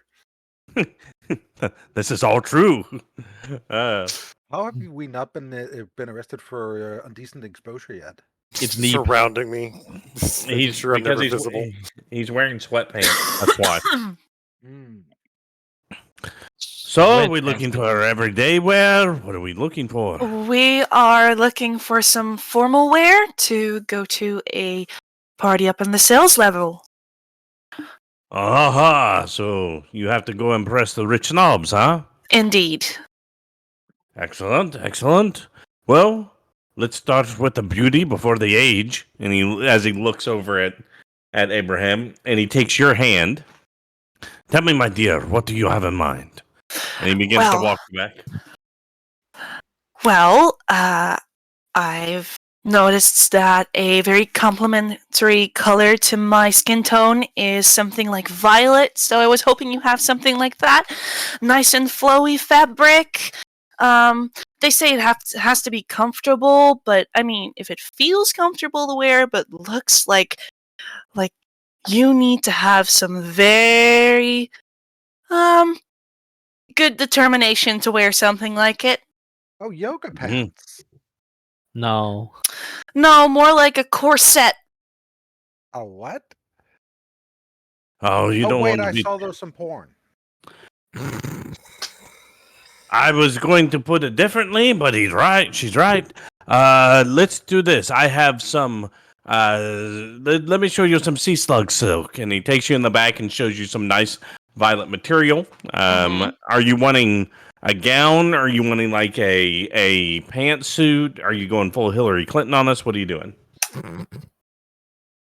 That Meat suit. I just sent you a picture. Well, into the City of Gilgamesh. No, I no, no, see it. no. The meat dress.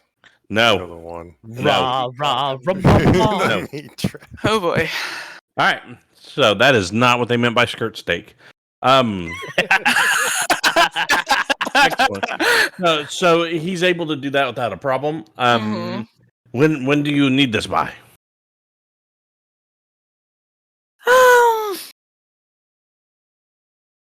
Probably tomorrow. So somewhat, like even if it's later in the afternoon, that would be fine to have a fitting and see if there needs to be adjustments still. It's Okay. yeah, we That just got the design invitation. That design with the rush job, 45 gold. Done. Also, and I mean there's no offense, Hmm. there's a spa 3 stores down. Go. Go. Yeah, I Go stop figured. And- I haven't really Spa? gotten around to it yet, but I will definitely do that. Gob, Thank you'll go you with her to for- the spa. For the The little the one. honesty, though. The little one. Do we similar dress? Do you want same style? I Oh. will murder someone if I'm wearing a dress. I actually Perfect. have I hate something those in mind for bastards up her as there. well. Oh, well, do tell. So again, complementary colors and all that. I mean, for her, I was kind of thinking somewhat like a suit, but with like a darker shade of purple with maybe a gradient to black. Oh, we could do that for the jacket, but I think a bright yellow vest would set off those Ooh, Amazing is- eyes. Have you seen her eyes? You could get lost in them. No, don't do that. I mean, I think a statement would actually work really well for Little- her. Little one, come here. Take off your clothes. I must measure you. No. we are not Trust the going. process, Gobs. Trust the process. You don't have to go naked, just underwear. Yes. Fine. All right, Nathaniel, turn around. She's Yes. wearing like boxers and a basically like a wife beater type thing. Yeah, I imagine something along those lines. And it's like it's hey. old, it's dirty, it's He was It has messing been with washed. you. He does have a lady do the measurements, and he steps out.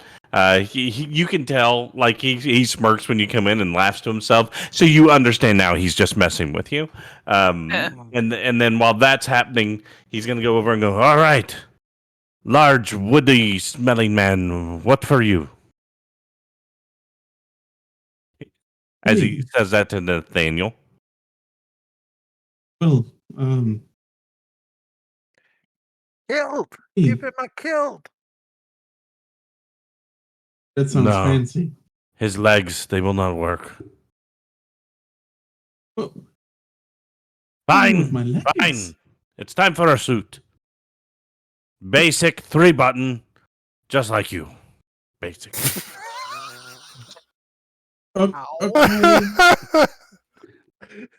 Okay. He measures everything. All right, all right. By the way, for the little one, 25 gold. For this one, 50 because I do not like him. And he pushes you to the side. You are so very boring. So mine was 45, yeah? You do not spark Yeah. joy. Okay, so 45 for mine, and then 25 for Gobs. Yeah, and then 50 for Nate is where we're at. Mhm. Okay. Now you, tall, dark, and scaly. Indeed. You strike me as more refined. Can he have a kilt? I do not want a kilt. Someone Yes. needs to. Besides, if I'm wearing a kilt, Give it my to tail Abraham. will simply be showing off my glutes way too much. Ding That's dong, the ding dong. point. No. Yes, for you, stripes. Oh, I like stripes. Gray. Purple stripes. Complimentary smoking jacket. Begone! 35 gold. Sounds great. 35. And now for the challenge. Old man, What? why do you smell a bird poop? Because I have 2 birds. Maybe you something with feathers. Will you carry stinky birds on my clothing? I'll carry my birds where I want to. That's the spirit. Show them what a real bastard is. Oh, I tend to. I can tell that about you.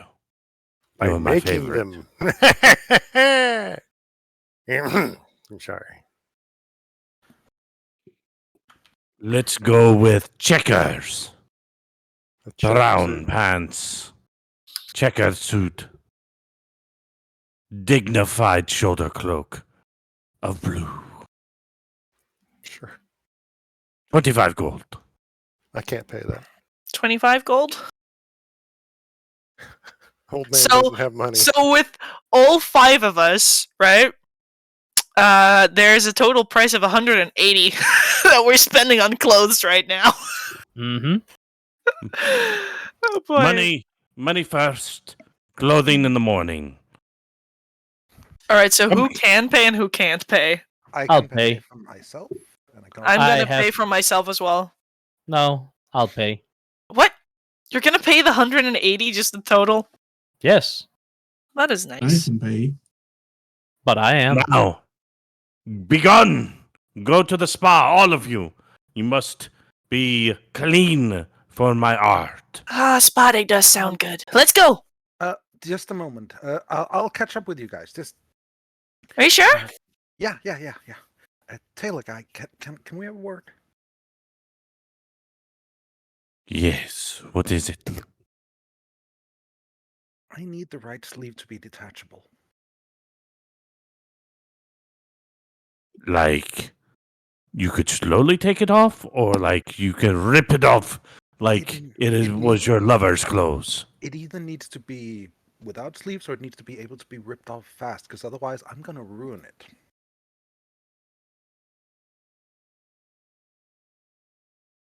it. Hmm. Once you take off the sleeve, will you want to put it back on? Likely no. At that point, the pleasant part of the evening is over. Yes, it's always disappointing at the end, isn't it? Yes. Let me think on this. And I'm paying whatever it's going to cost. Just There will be no additional cost, for it is a challenge, and I enjoy my challenges. Now go, stinky girl. Go become clean. And get a haircut. You look ridiculous. I like my hair. That is the problem, for you have no taste. Be gone! Okay. And he walks away from you.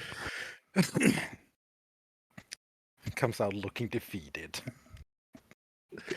How did he do that?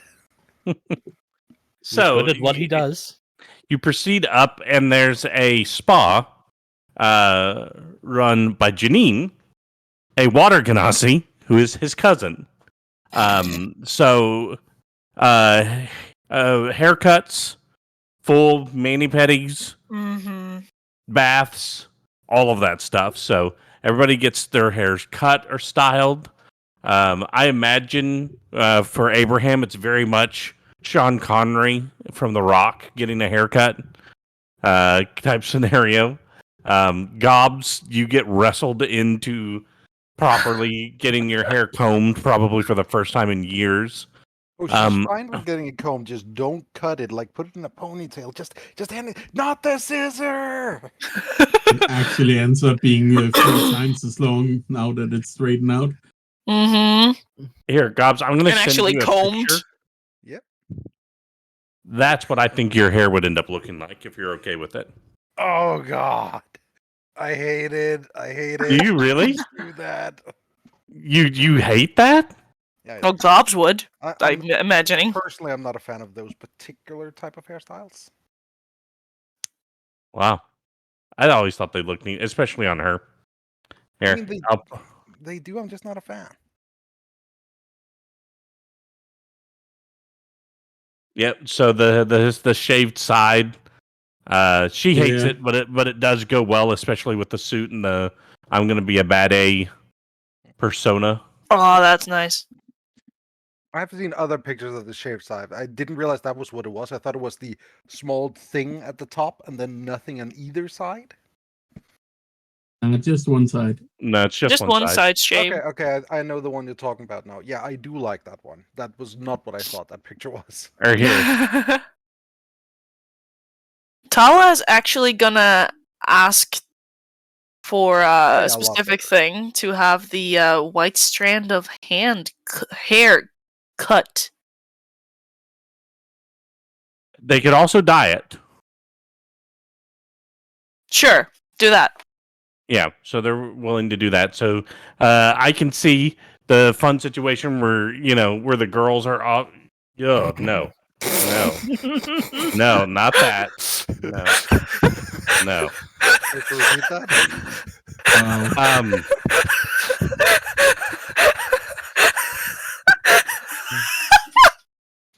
Jeez. Oh my god. Oh man. Anyways, so You're gonna feel okay, Nari. Just imagine standing on the side where there's actually hair, and then this person turning around towards you after you compliment them about their hairstyle. Like, oh, you have Thank you. nice hair. Thank you. Oh God. But yeah, so for Othokent, the first thing they do is they give you a salt bath.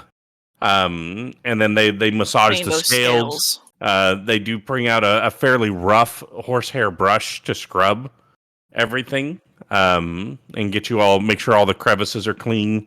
And then they put you, like, when they're done, they put you in a hot bath with jasmine and flowers to relax. For Nate, they kind of cut your hair a little short, just because they're kind of trying to figure out what to do with it because it's just a little bit of everywhere. But they do take the time. They actually put a dwarven lady comes in and braids your beard in a very that's so respectable cool. way for you. And then again, you also get a good shower and bath to soak. Abraham, they're afraid of you. So, what would Abraham get his hair cut? Anything like that? Oh goodness. Ponytail. Someone needs a ponytail. Also, imagining the pedicure is not going to be a fun experience for the person giving it. Abraham doesn't strike me as the I take really good care of my toenails guy. I just imagine for Othokent's manicure and pedicure, they'll get an ankle grinder. Oh, they're gonna need that for 2 of us. 3. Don't forget about Abraham.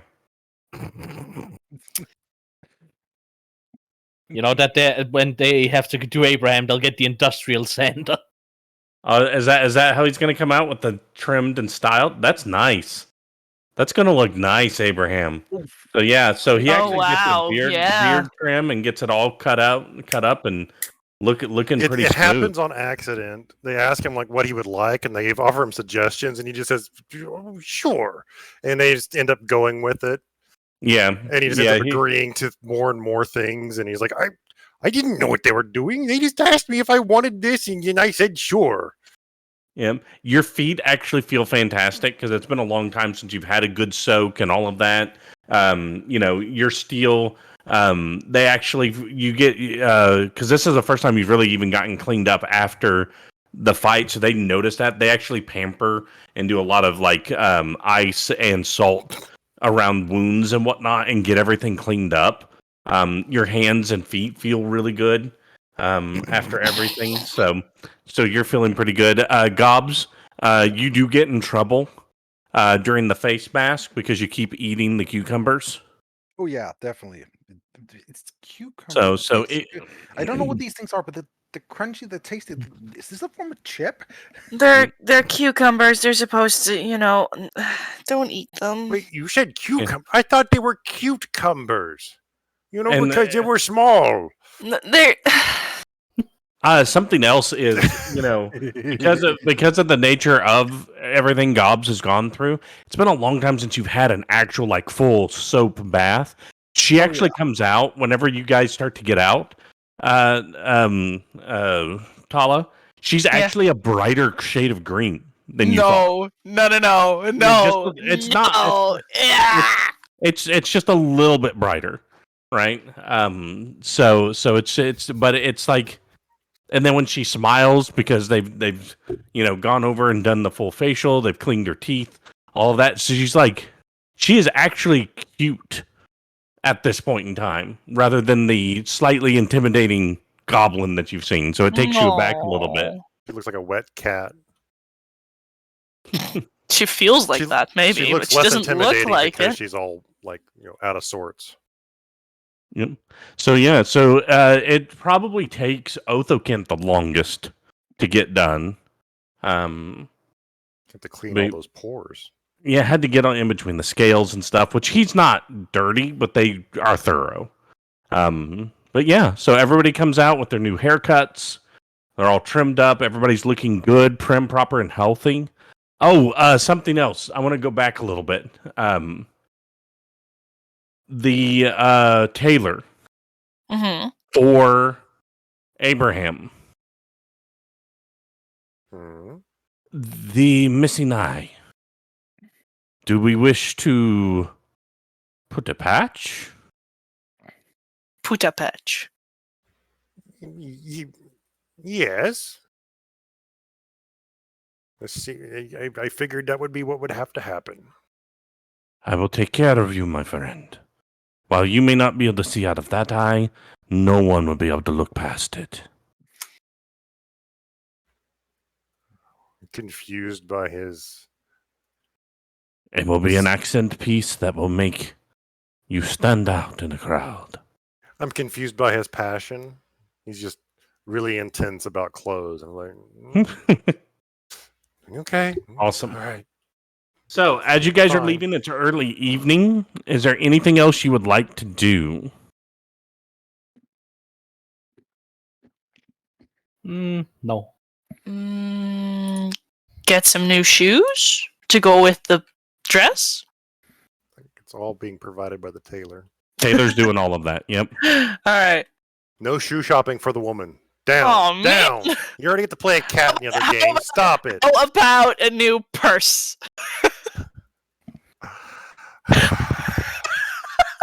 She spends the next 3 hours Googling purse images to find the most perfect purse.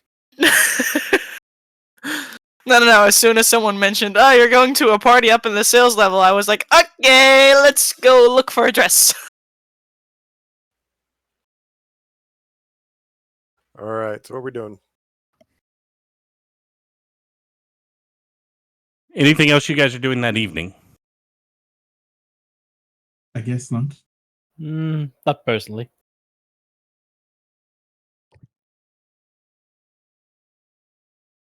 Setting up my phone. Milla, did you get a phone for Talah?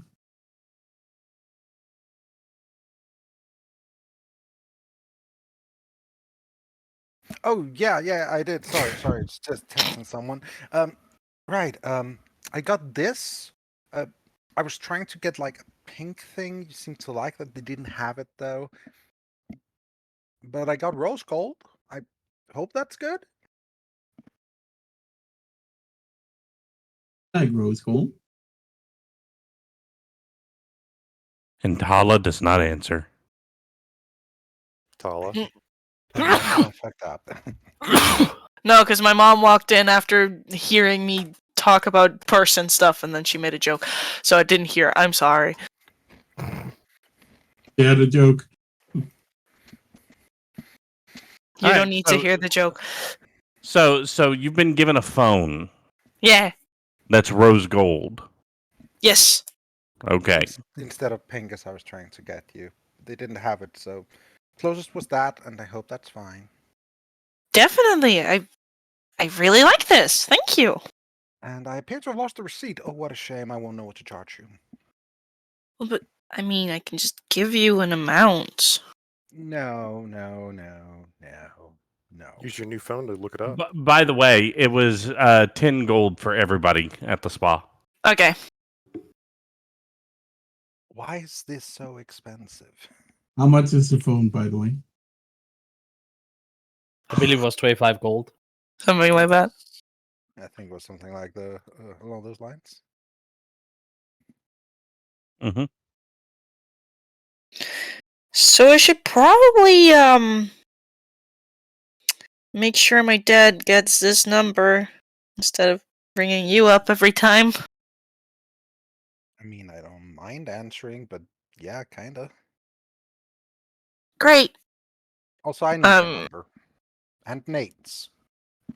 By the way, Nate, are you alright if I hand off your number to someone? They mentioned they're interested. Just do it. Okay, Huh? got it. Wait, what?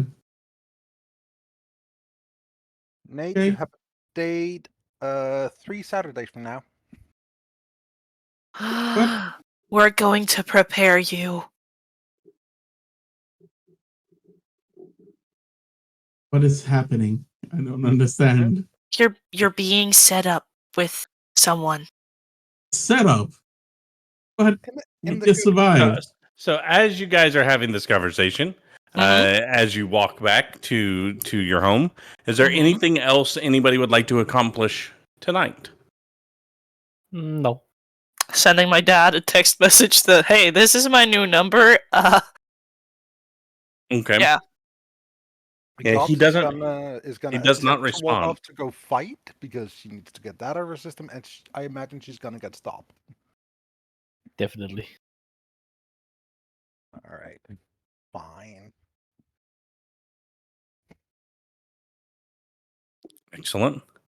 All right. So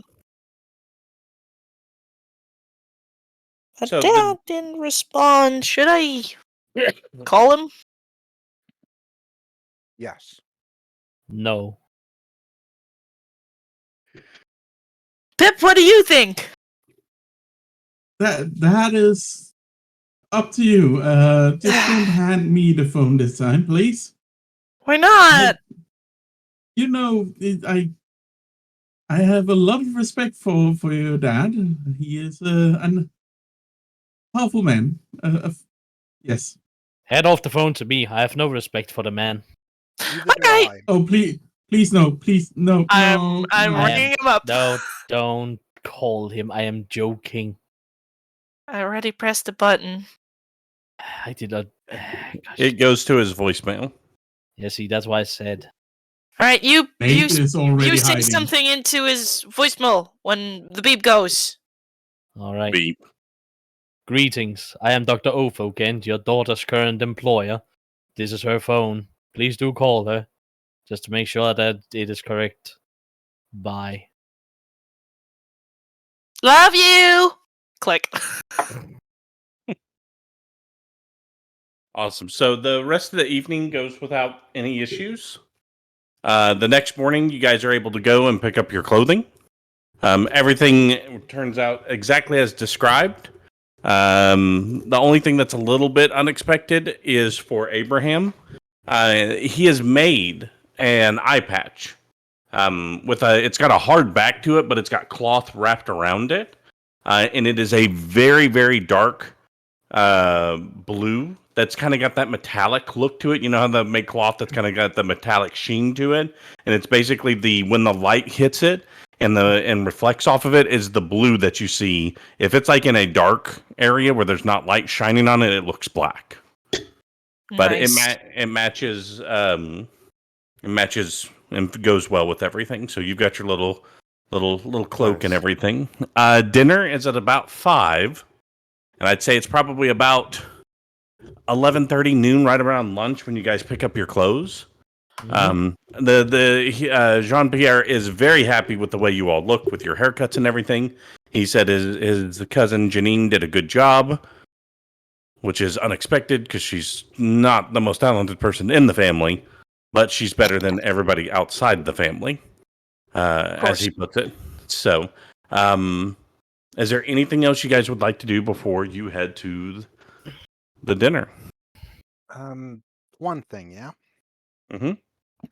Everyone, I think we, just to be safe, should figure out a signal in case shit goes bad. Oh no, it goes bad. Does that work? No, I more meant like a sort of subtle one, like signaling to everyone that, hey, we need our guard up right now. You know, in case one of us spots something the others don't. Like the code phrase. Send a text message. Yeah, if we're able. Of course, that's easier, and that requires everyone to be able to check it. I was thinking just... How about one of us start talking about the band Falling Bats? No. What about ginger snaps? Why What not about Falling Bats is like a good band, but they're like 30 years old. Barely anyone talks about them anymore. I mean, we could just walk up to each other being like, would you like me to get you another drink? Again, That yeah, if seems we're too common able. at a party. Yeah, And what if you actually we do want ask to each get other someone that a all the drink? time. How Yeah. about something that's a little more off, like someone asking for an aspirin or something? Toothpick. That could work. It's not too common that people get headaches. You need the Heimlich maneuver. Oh, that would be obvious. Aspirin works. And just in case, I'm going to give everyone a couple of aspirin. There you go. Just so you don't accidentally ask me for one. These are the headache pills. Yes, What's an aspirin? that's a headache pill. That's what you Oh. call them. Okay.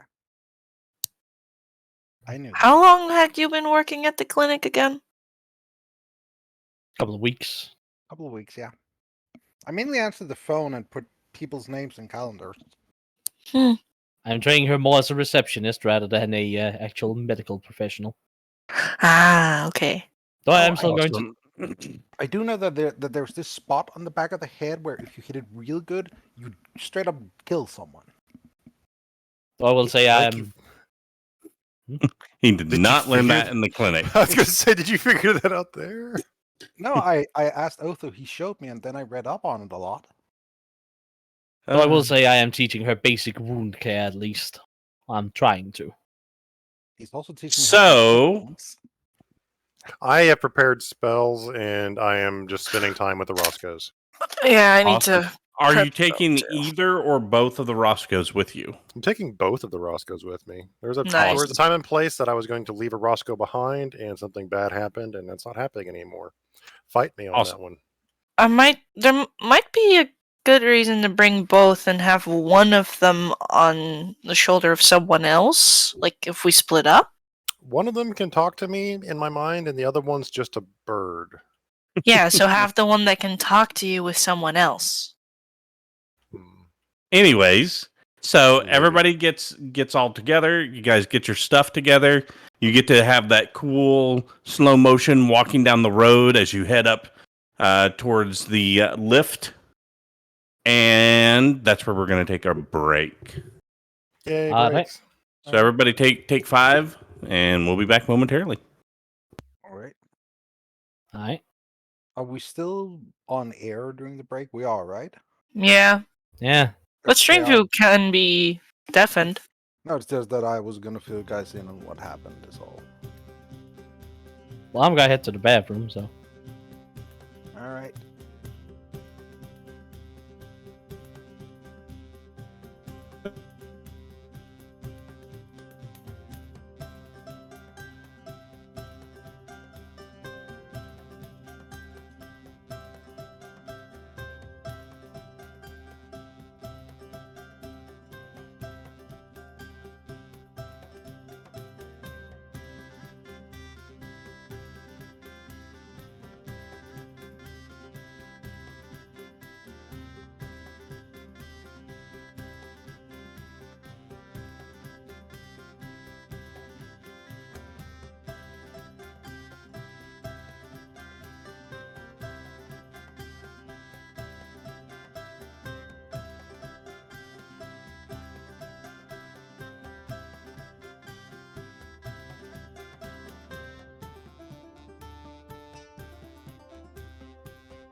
never left.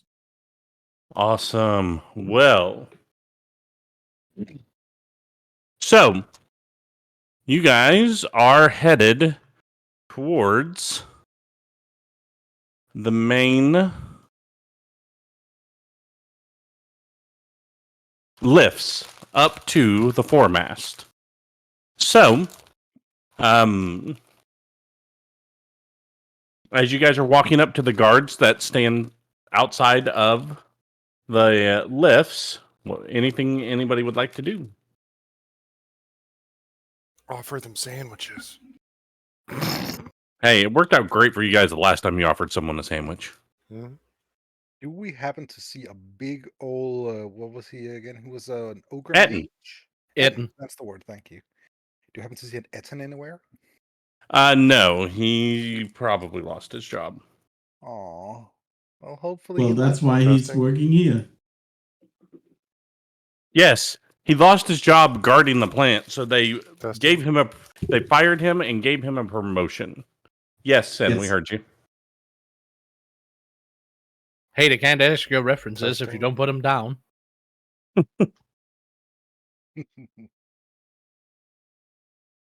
I mean, maybe he got. What? I think he couldn't hear us. Maybe? Can you hear us, Sin? We can't hear you either if you're talking. We could hear you before, but now we can't.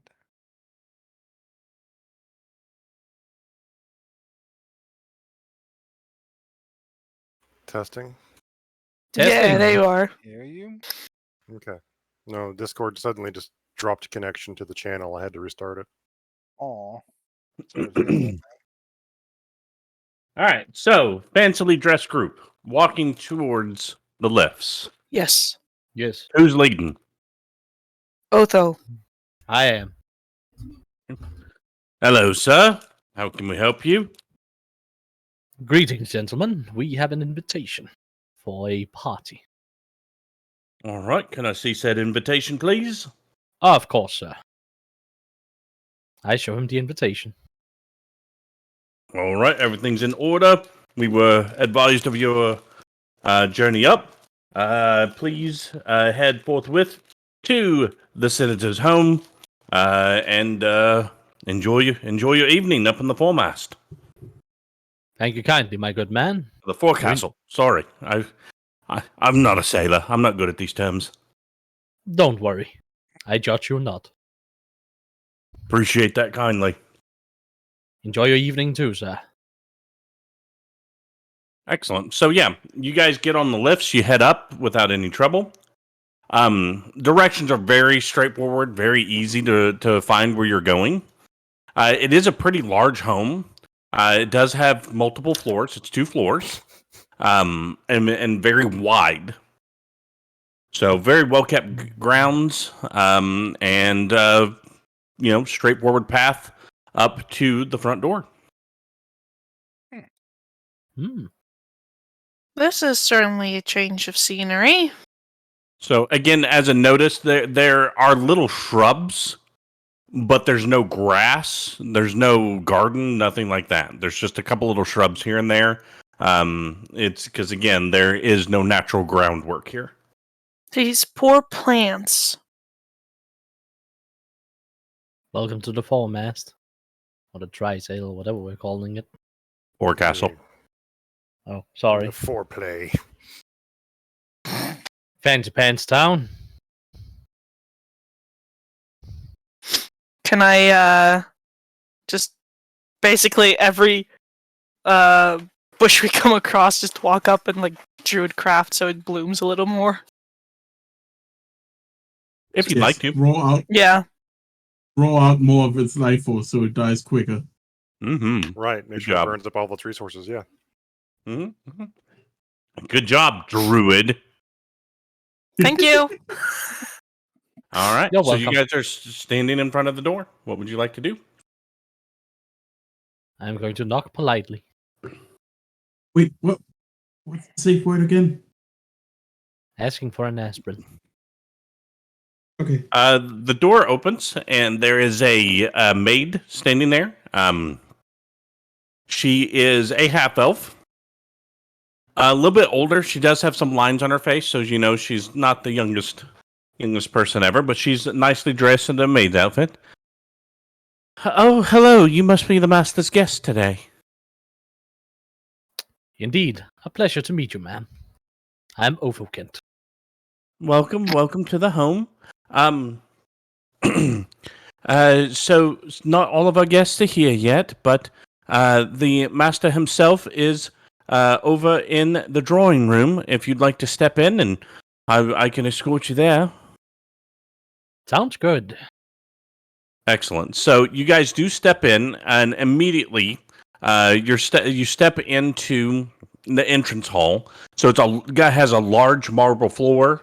Has a great sweeping staircase that leads up to the upper floors, and you can see various different doors that lead off of this main room. She immediately escorts you kind of to the right and into the drawing room. The drawing room it's kind of a formal sitting room. It's got elegant furniture, decor. There is a human in a butler's kind of outfit manning the bar. As you walk in, you see a couple people. First, hold on.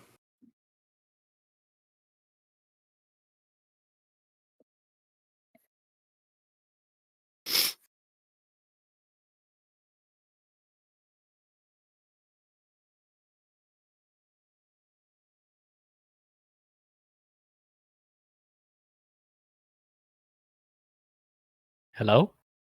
Give me just a second. Sorry. Fair enough. It's just because you just stopped out of nowhere. I was like, oh no. So you see, where are my notes? My notes are failing me today. So Cormoran is standing there with a glass of cognac in his hand. He is human. He's older. He stands about 6'2", 6'3", gray and white hair, well-kept beard. Mm-hmm. And, he's standing there and he's talking to a very tall, probably 7 foot tall, very thick-chested Aarakocra. His feathers are kind of a deep, earthy brown. He's got kind of a proud, noble hawk head. His feathers down by his legs are white. He has a large hooked beaks. And he's very much a sea eagle, is what he looks like. Very well decorated. Lots America. of no, not that kind of eagle. A sea eagle. They're different. A seagull? Yes, Because a it's seagull. not golden. Seagull. seagull. Yeah. Jeez, I hate all of you. Oh, Jesus. Why do I try to come up with anything nice for you guys ever? It's a thick-chested Aarakocra named Seagull. No. So this is Admiral Horngold. So you can see him there, and those two are talking. No one else has shown up yet. Mm.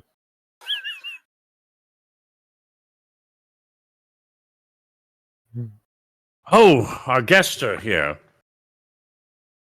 Bendel, these are the folks who stopped that cult leader guy who was going around and killing all the people down in the main masts. Excellent. He puts his glass down and he walks over and he's kind of smiling. He goes, good evening to all of you. Would you like to introduce yourselves? Because unfortunately I saw you in the paper, but I don't know all of your names. But of course, sir, I am Dr. Othokent. I have a small little clinic down below. Excellent. So you take care of the people, not just in health, but also those in danger. How fascinating. And you, distinguished gentleman, and he points to Abraham. I'm Abraham Grissom. I run a small shop down there. Excellent. So you run a shop. What do you specialize in anything? No. He's gonna inside check that. You need to throw a deception out on that. Well, it'd be like I run a knick-knack shop, like a curio shop. Like, what do I specialize in? Like, do you specialize in anything? Aunties. Curioso. No. Why- Well, Didn't you? You're always keep lying when you getting say stuff- it like that. Yeah, you say it like. Find women Give me the find Sean deception Connery detection. Oh, really? Yes, really. That's why I said give me a deception check. He goes, okay. Well, hey, being a jack of all trades is better than a master of one, right?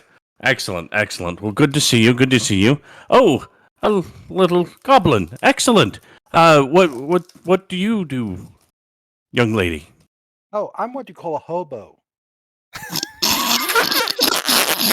Gobs. Oh. Well, I'm his yeah, sex slave. Points at Othokent. No, I'm not. I'm his secretary. Oh, you work On for a the good whole. doctor. Excellent. Well, that's such a great thing to have a career. There's so many people, especially down in the birth, who don't get the proper opportunities. This is what I was talking about, Bernold. We need to do more. That's why we need the funding. But nobody wants to listen to me. They all think that I'm just out for money. But see, look at this young lady. Despite all of her disadvantages, she's being successful. Wonderful, wonderful. And what was your name? Disadvantages. What kind of disadvantage? I'm Milla. Who is this? Milla. Excellent, excellent. Oh, goodness, you are a much taller lady. And what is your name? My name is Talah Yarger. I'm an intern at Othokent's clinic. It's a pleasure to meet you, sir. Well, it is a pleasure to meet you as well. And without hopefully overstepping any bounds here, that color is lovely on you. Thank you. Fantastic. So excellent. So, Mr. Othokent, or Dr. Othokent, I apologize. You're teaching multiple people here. And this young man, and what is your name? My name is Nathaniel Pippin, sir. And what do you do, Mr. Pippin? Well, I actually also work for Sir Othokent over here.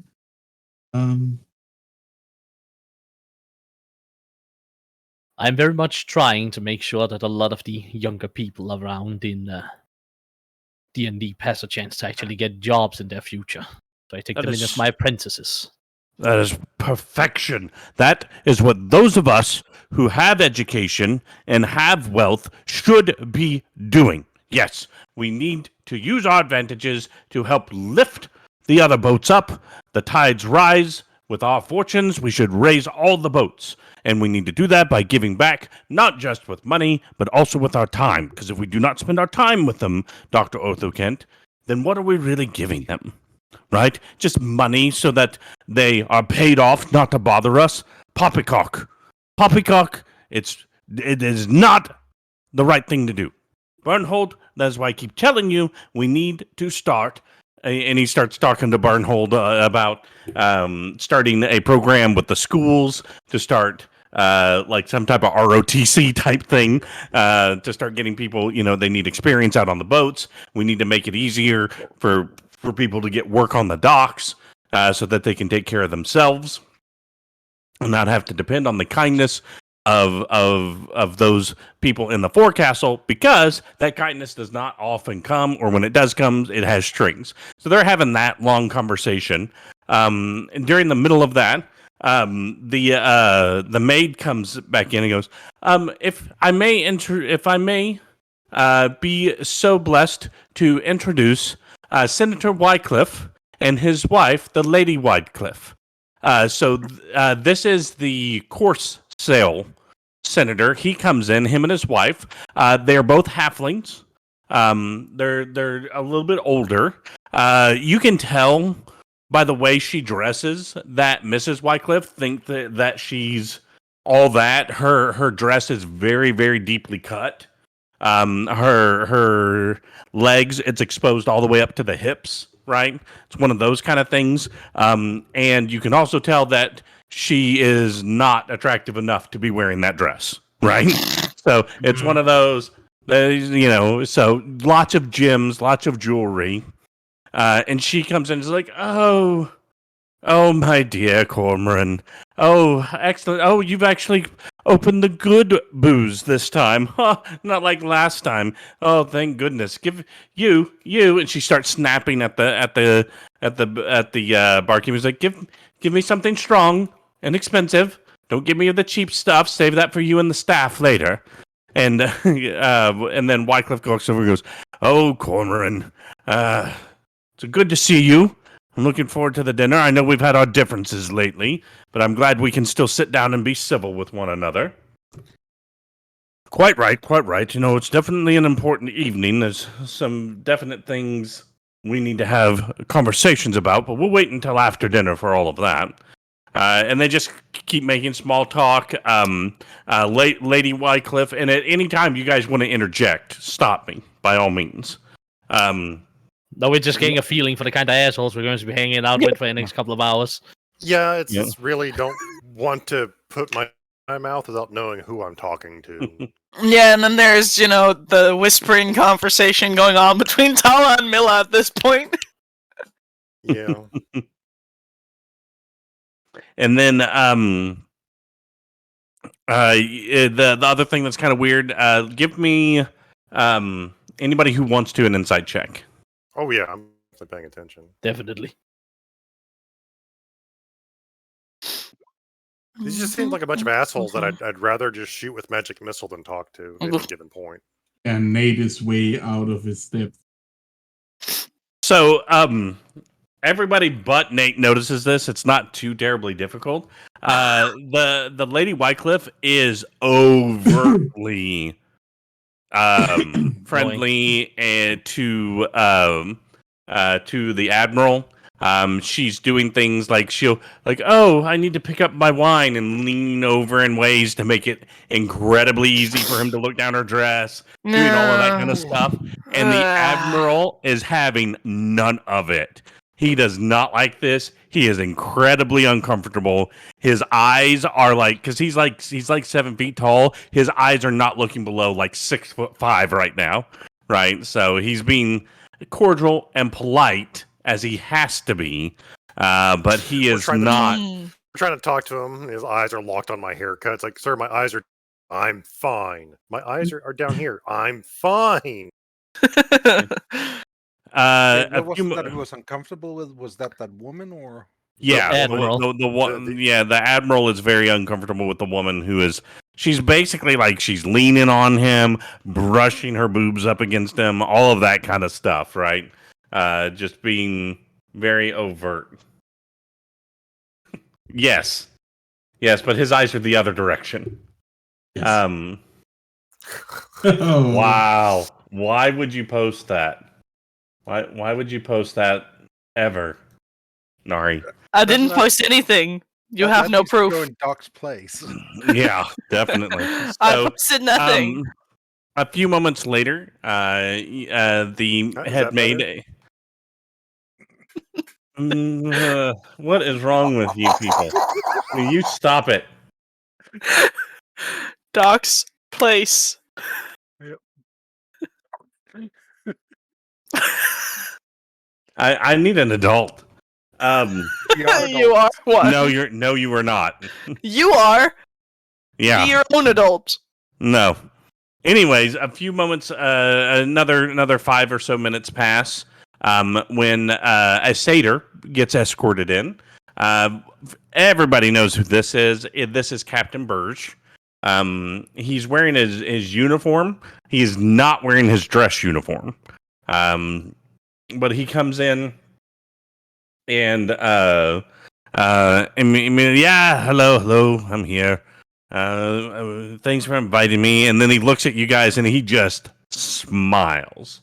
Just flat out smiles at your group, and he goes, give me a whiskey, and he drinks the whiskey, and he's just eyeballing that your group as a whole, and just has that smirk. This was Will you stop posting these things? For crying the out fuck? loud. What the hell? Jeez. I'm not even looking at the channel now because if I do, I'm going to see things I don't want to have nightmares about later. Yeah, Um, thing is, your Too kids late. can see this too, because City of Gilgamesh, Yeah. and not Doc's place. Anyways, so, and then again, it's the head maid comes in and you can overhear her speaking to Cormoran, right? So everybody's just speaking in general niceties. I do want another insight check from everybody. Sure. Also, a quick recap. Who was the guy that was mad dogging us? Yeah. That was Captain Burge. Captain Birds. That's the police chief, yeah? Yeah, That's him who the stiffed police us. captain that stiffed you. What is up with these rolls? So, Nate catches it and Abraham catches it, but the others don't. There's a coldness between Captain Burge and Lady Wycliffe. There's something there, and it is not a fond look between the two of them. Does that make sense? Yes. So they both have little looks of disgust when they see each other. And then is there a reaction to like me grabbing a hors d'oeuvre or something like that and just like feeding it to Roscoe? Lady Wycliffe might be like, "Oh, he's got a bird. Is he the entertainment for today?" More entertaining than you are.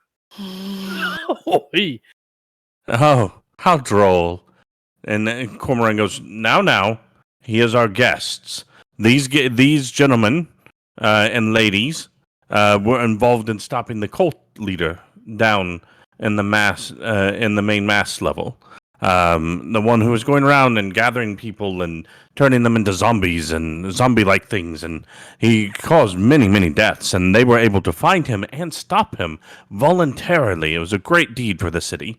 So I wanted to learn more about them and, you know, who they are and how they got involved in this sort of thing. See what we could learn from them. And that's also why the captain is here. Maybe he can pick up some things from our civilians who are handling the issues his department apparently cannot handle." Yes, he could definitely pick up some things. Oh, I've gotten plenty from them already. It sounds sinister. The main maid comes in and whispers something to Cormoran. If anybody would like to try to eavesdrop, let me know. Cormoran, that's the admiral. I'm still trying to get the No. titles and names. So Cormoran is the senator whose house you're at. Okay, Senator Cormoran. Okay. Senator Cormoran. All right. Then there's Admiral. Let me get my sheet up. Admiral Horngold, Ben Dill Horngold. He's the admiral of the corvettes. He's the really big Aarakocra. Okay. Senator Wycliffe is the member of the. Goodness, I've got my sales mixed up. Where is it? Tri-sale? No. Stuff sale? Oh, hold on, I've got it. I just need to find where it's. Park sale? It's the Square Sale. So he's the member of the Square Sale, and he's kind of the leader of a coalition that keeps blocking Cormoran's bids to commission more arms and ships for the Corsairs in the States. So he's kind of like the opposition, but he's from the Square Sale, which is the group that's appointed by the captains. Where the Course Sale, which is what Cormoran's from, is elected by the people. And there are more members of the Course Sale than there are the Square Sale, giving the people more control over the government than the captains. Okay. But he kind of leads a group of senators that are both Square and Course Sale members who keep blocking any movement towards Cormoran getting the funding that he wants for additional stuff. Okay, so to summarize, Admiral is the Aarakocrat. He's a good guy opposed to Cormoran, as far as we can tell. Cormoran is asshole police chief. No, Berg No. is the. Okay, let me do this. Cormoran is the senator who wants to get more arms and ships for the stays and the corsairs. The admiral, who is Horngold, Bendil Horngold, he's the Aarakocra. I need You to d- write this down. Give me Sure. just I'm writing it title, down. and I've I'm sorry, got I it. can't follow that right now. I've got it. Just continue, Sunscreen. Yep. So Bendil Horngold is the admiral. You don't really know where he stands on anything. He's just here so far. Senator Wycliffe is the opposition of Cormoran. He leads a group that's constantly blocking him from getting the funding that he wants and pulling the votes that he needs. But he's been invited. His wife and he's a halfling. His wife, who's also a halfling, is the one who's doing a bump and grind on the admiral, who does not want any part of it. And then also Captain Wycliffe's the senator. Yeah, Wycliffe is a senator as well. Yep. He's from the other body, right? It'd be like a representative and a senator, right? But they're all called senators. So, but yeah, he's from the Square cell. Square Cell, thank you. Where Cormoran is from the Course Sail. And then Captain Burge is the satyr that's in charge of the Mizzen district down on the mainmast level, and he's the one that stiffed you guys on the bounty payment. As a side note, I'm sorry, go ahead. And the one we suspect of being dirty. Yes. Yep. And as a side note, if you remember, you found that golden pin that was in the shape of a sail. That shape is a course sail. And that was found at one of the meeting places that the cult was at. And who's Just Thorn to call back Shadowstrike? He hasn't shown up yet. Well, who is he? Uh, Is he a senator? No, he's not a senator. He is one of the judges that sits on the Tri-Sail, one of the 5 judges. He's a retired captain, and there's lots of mystery and intrigue around him. So he's very, very young to be a retired captain, and there's lots of rumors about where his money came from. But nobody knows anybody who ever served on a ship, and nobody knows any of the manifests, and nobody knows where his docks were. There's like a lot of unknowns about the guy, but he has a lot of money. Is this the guy that we suspected of being a pirate? There's lots of rumors. Some people say he may have been involved with or started the Shrouds, but the Shrouds have been around a long time.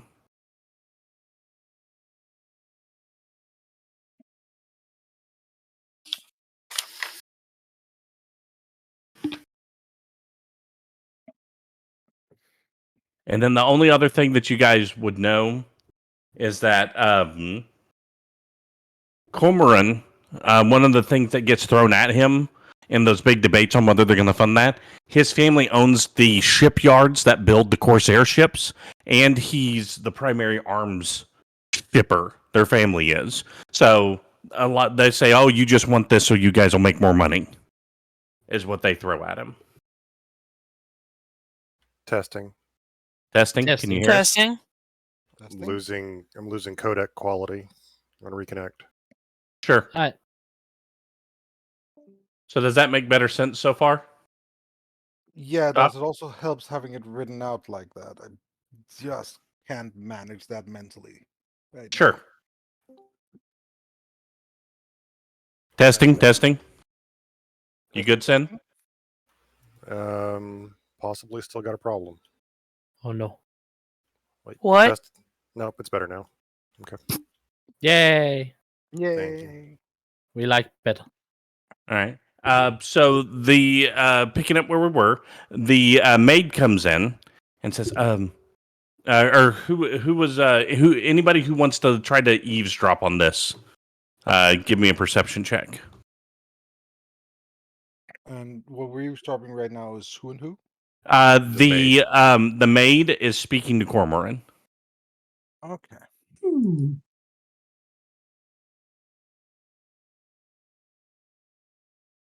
Out of place. Shit. Jesus. So Abraham's the only one who hears this. And she goes, Lord, the captain is still not here yet, and dinner is set to start in 10 minutes. Do we want to wait, or what would we like to do? Oh, I don't know which would be more disrespectful. To hold up the rest of the group, or to ignore a member of the Tri-Sail. Look, if he can't show up on time, he deserves cold soup, right? Let's start dinner service whenever you're ready. Of course, sir. And yes, thank you, Charlotte. And her name is Charlotte, as a side note. Yeah. So she goes out. You can start to hear different things happening. I will also want, and this one's going to be quite a bit more difficult. I would like perception or insight, whichever you guys are better at, to pick up on something. The same. Yeah. My good rolls are back. Fine. And I So- roll even if I failed. What's that? This isn't based upon the previous check. Yeah, this is not based on the previous check. Nexus, Okay. high 5 bad rolls. Never mind, it is. So, I will say, Othokent and Gobs, when Charlotte, the maid, is in the room, the gregarious nature of Mrs. Wycliffe goes a little cold. It's hard to pick up on, but you can tell, like, the smile is a little bit not there. Is it because a prettier woman is near her? Yes, Goff is standing next to her. You didn't have enough insight to see anything like that. But I will say for the other two, there's definitely a bit of, you can feel there's a territorial vibe to her dip in enthusiasm. She's jelly. Wow, and she didn't react like that to me nor Talah. She's a bitch. No, she just doesn't have taste. Now you two. Strutting into the room at this point, unannounced, comes one of the most physically attractive people you have ever seen in your lives. Even Othokent. like, no, as a Run. darker skinned male tiefling comes walking in. He is wearing kind of like what you'd expect a swashbuckler to be wearing, right? But a little bit more modernized, with a long saber, with grace, and like it's just like you can feel the "I know I'm pretty and you should know it too" vibe coming off of this guy as Thorn Shadowstrike walks in. Oh, my dears, I apologize. I believe I'm almost late, which I believe would make me right on time. Isn't that right, dear senators? Yeah. Thorn, I don't know why we put up with you in this constant attitude of yours. You put up with me because I fill the proper coffers for your re-election campaigns, and he pulls out a bottle. I always bring the best rum, and both the senators start laughing. Even the admiral, for the first time, kind of cracks a little bit. He gets that little corner smile at that. So everybody's happy to see him. And they all just start laughing and everything. And then I need perception checks again.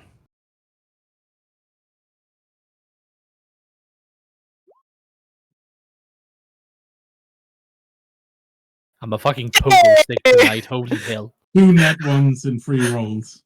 Oh. So Talah catches 1 thing. Abraham catches 2. Talah, when he comes in and everybody's distracted by this smooth talking, gorgeous, swashbuckler walking in, Mrs. Wycliffe has slipped out of the room. Abraham, not only do you clock her leaving the room, you also clock the captain is not in the room. Where's the captain and your wife? What was that? The captain and your wife was just part of this party. I just noticed they are not here anymore.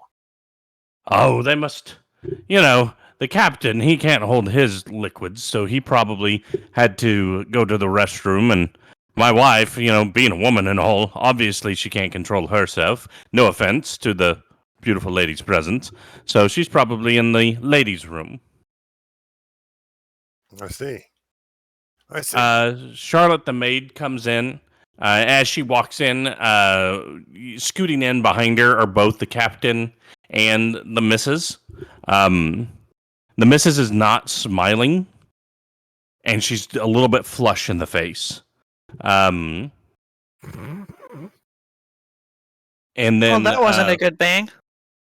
Oh, and then again, she's also, for those of you who noticed it earlier, she's side-eyeing the maid big time. If everybody would like to join us in the dining room, dinner will be served momentarily. And she starts to try to escort everybody over. The Mrs. Wycliffe, as she walks past her, she goes, "I think I'll go to the ladies' room and wash my hands before. I want to make sure it's not dirty." And she says that pretty pointedly to the maid and goes to wash her hands. That's a good idea. Yeah, I believe that's a good idea to do. I will follow her. So she walks down the hall and goes into a restroom and slams the door right behind her and locks it. And then the other maids and waiters or whatnot are all escorting you guys into the large dining room. I missed an opportunity. Damn it. Oh, what did you want to do? Like when she came back after being just gone for a little bit, I was going to be like, "It smells like stank in here."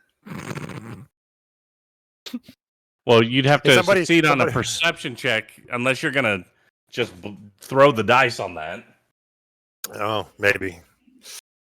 Opportunity. She's already back and gone into a restroom. Yeah. So, Talah, do you wait outside the restroom or do you go ahead and head in? No. Hey, I'm gonna wait. Everybody else, are you freely being ushered? Yeah, but I did have a question. The Admiral Sure. who didn't seem like he wanted to be here, did he go straight away, or is he intentionally trying to fall back behind the group? Like, I don't want anything to do with these people. No, he goes pretty straight away because he just wants to get the dinner over with and go home. Okay, fair enough. Actually, question. Mm-hmm. This is like a restroom with just like one toilet and one Yes. sink or something, or is it? Yeah, Yes. okay. Then I'm waiting. Then I'm not Okay. just gonna barge in. All right, and Kick Nexus, it down. hold on. I think Nexus was trying to say he wanted to do something. Is that right, Nexus? Yes, please. Go for it. Just for the fun of it, I just wanted to detect porn. You don't sense anything here. Within a mile.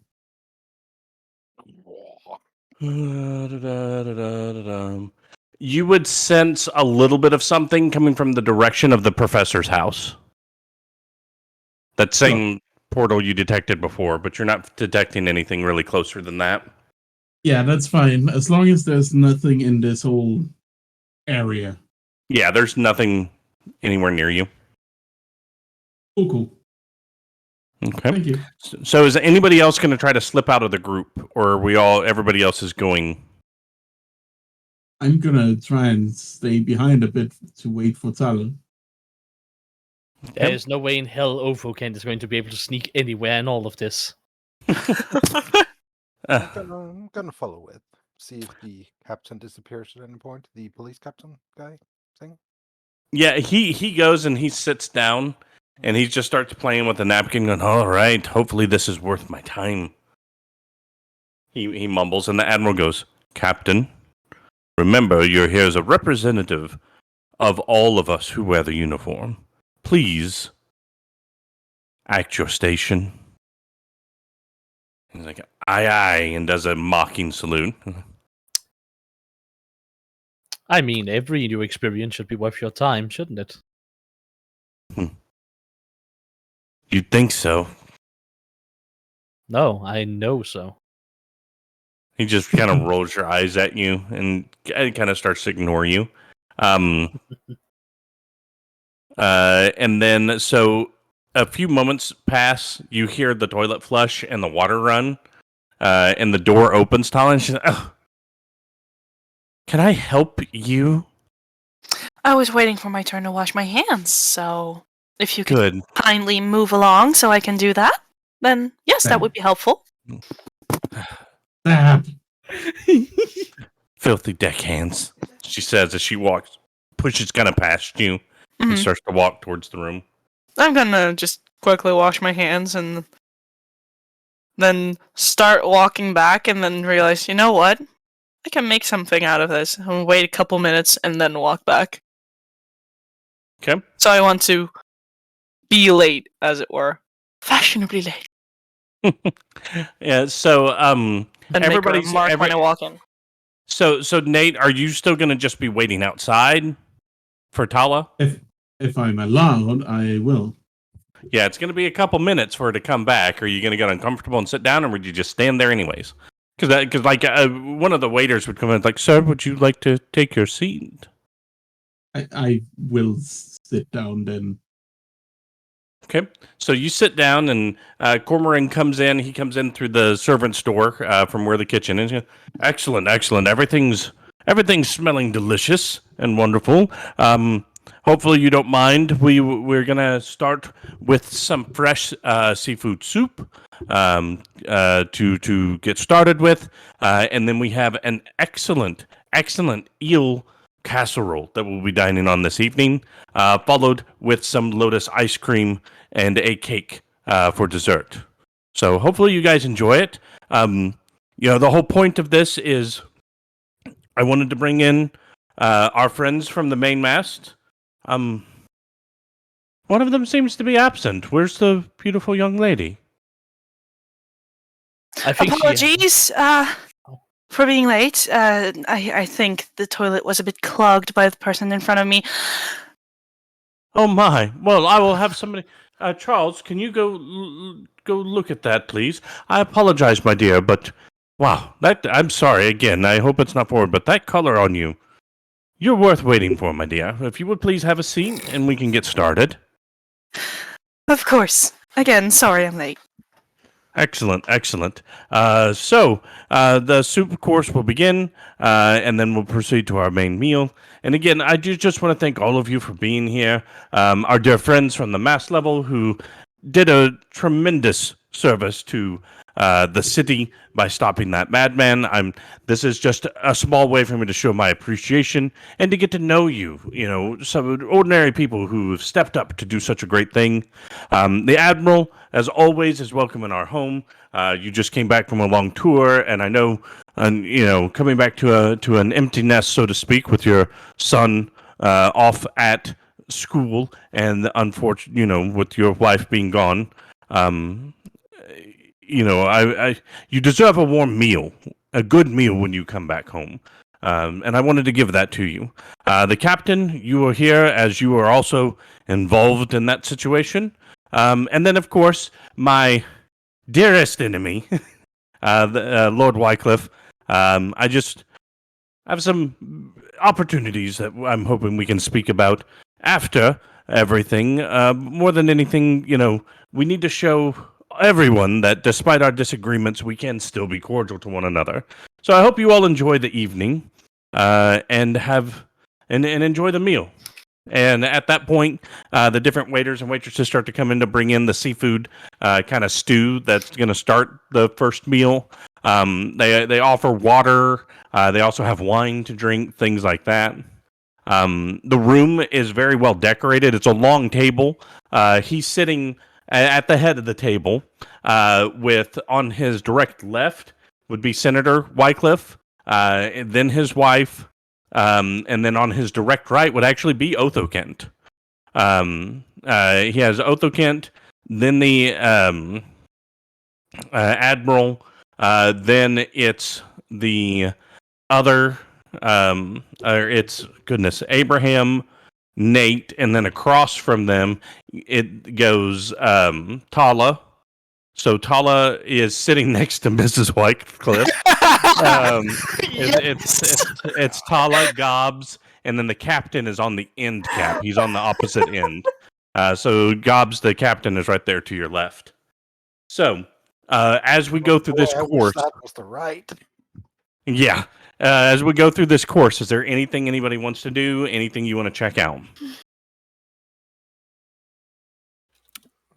At some point, I feel like we're gonna, stare at each other, Wycliffe and I, and I'm just gonna be like, I believe you have something stuck in your teeth.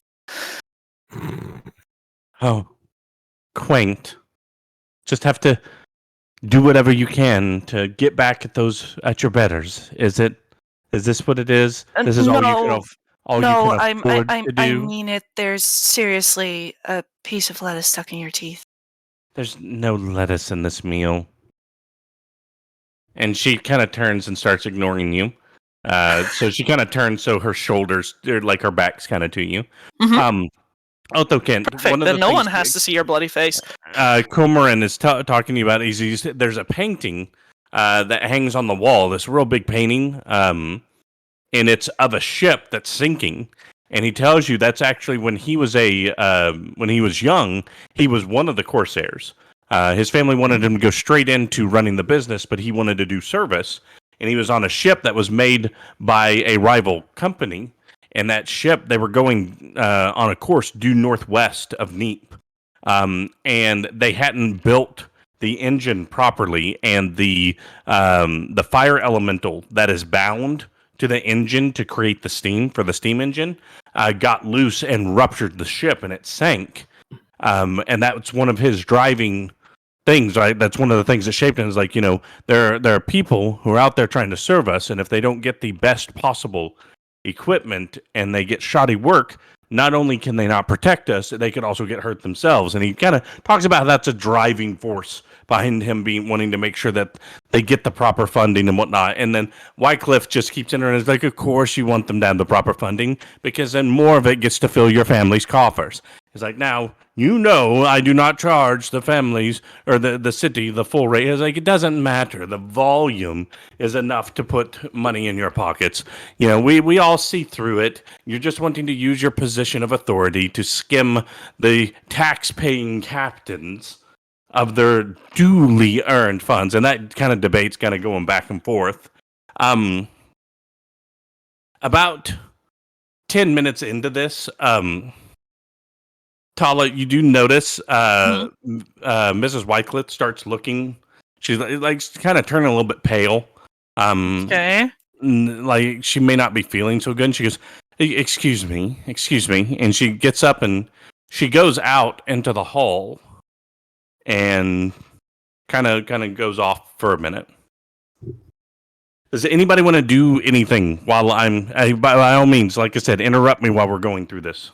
Does someone need to check on her? I just asked the table. Oh, I'll send somebody to check on her. Charlotte, could you go see if the Lady Wycliffe has been indisposed?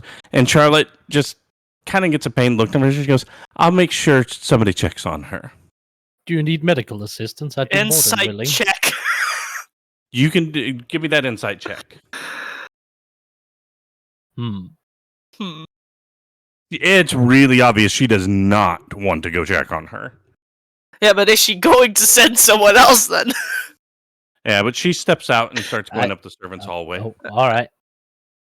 So was there any specific thing she might have reacted to, like someone noticed or something that was said? No, it just seemed like she was getting less jovial each time somebody came in. Specific anytime they were coming in and changing out plates or bringing more drinks and stuff like that. Huh. Okay.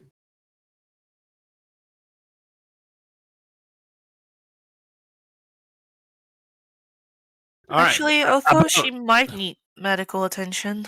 Right when She you didn't say look good. that, hold on. Right when you say that, I need perception checks from everybody.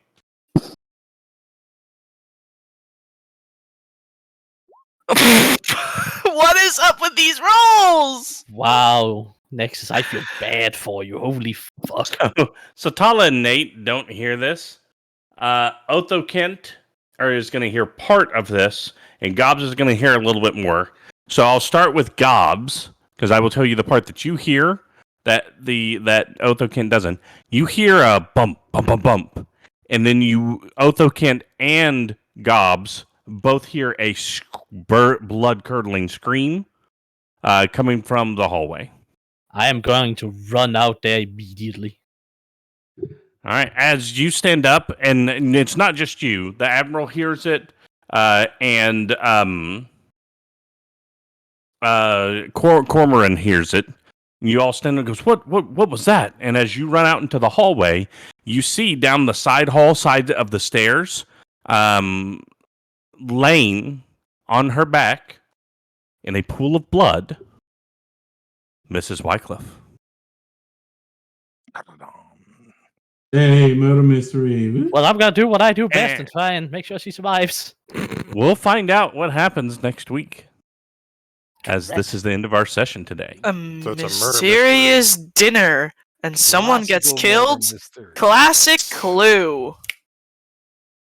I mean, I'm here for this. Oh yes, Technically, I you love are. Clue. Technically. I'm just kidding. No, I just didn't know what to do. Like, how do I have small talk with a bunch of people I don't respect? No, that's perfectly fine. That's perfectly fine. It was all building to this, so It's now that I know, I'm just like, yeah. The awkward thing here is that Talah has been very high profile all evening and directly antagonizing her.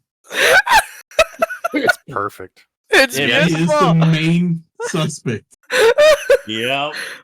Mm-hmm. Yep. Hey, This is gonna be great. I appreciate you making my life easy. And it's not like there's a police officer and the Admiral just hanging out ready to help with the investigation. No, definitely not. I mean, the police officers. He's kind of Useless. bad. Awesome. So, but yeah, we'll pick up from there next week. Or not next week, because we will be short a doc next week. Yes, So And also short Denari. Oh, well, I didn't know that. No, I was gonna tell you today, and then Doc sent that message, and I was like, well, you know what? I'll just still tell it tonight. Oh, yep. So we will take a week off next week, and then we'll be back to see if we can figure out who killed the senator's wife. Otho, I think you figured out what the answer to your medicine roll is going to be next time. Yeah, definitely. Yeah. Oh, yeah, no, she's dead. Yeah, that's She Otho dead. Ken's fault. Yeah, I didn't well verify. practiced. Did it? Times. Good luck with that lawsuit, champ. I tried to offer medical assistance, but I was No, duly that ignored. scalpel was used to cut her up and eat her. We know you're kind lizard folk. He steps out in the hallway. He's like, "Ooh, the main course." Dang. Ah, you made my favorite. Such a Hey. tribal tradition. No, Nom, she's, nom, nom, she's nom. a halfling. She's a halfling. Hey, short ribs. Sure. Oh. No, she's a Oh. garbage gnome. Yay! All right, guys. Well, thanks for the fun session. I hope you all enjoyed it, and we will see you all in 2 weeks. See ya. Let's see if Roll20 can give us Yeah. better rolls.